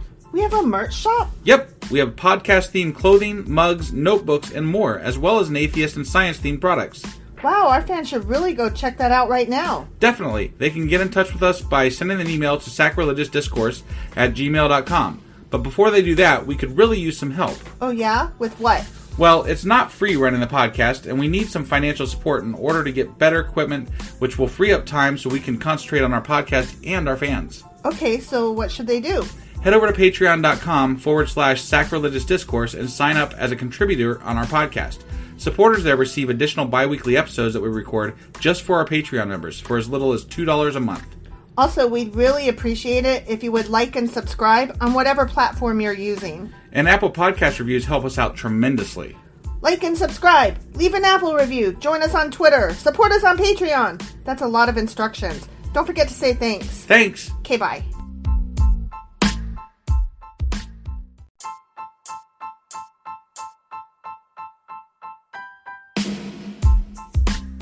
Hey, wife, I guess that's the end?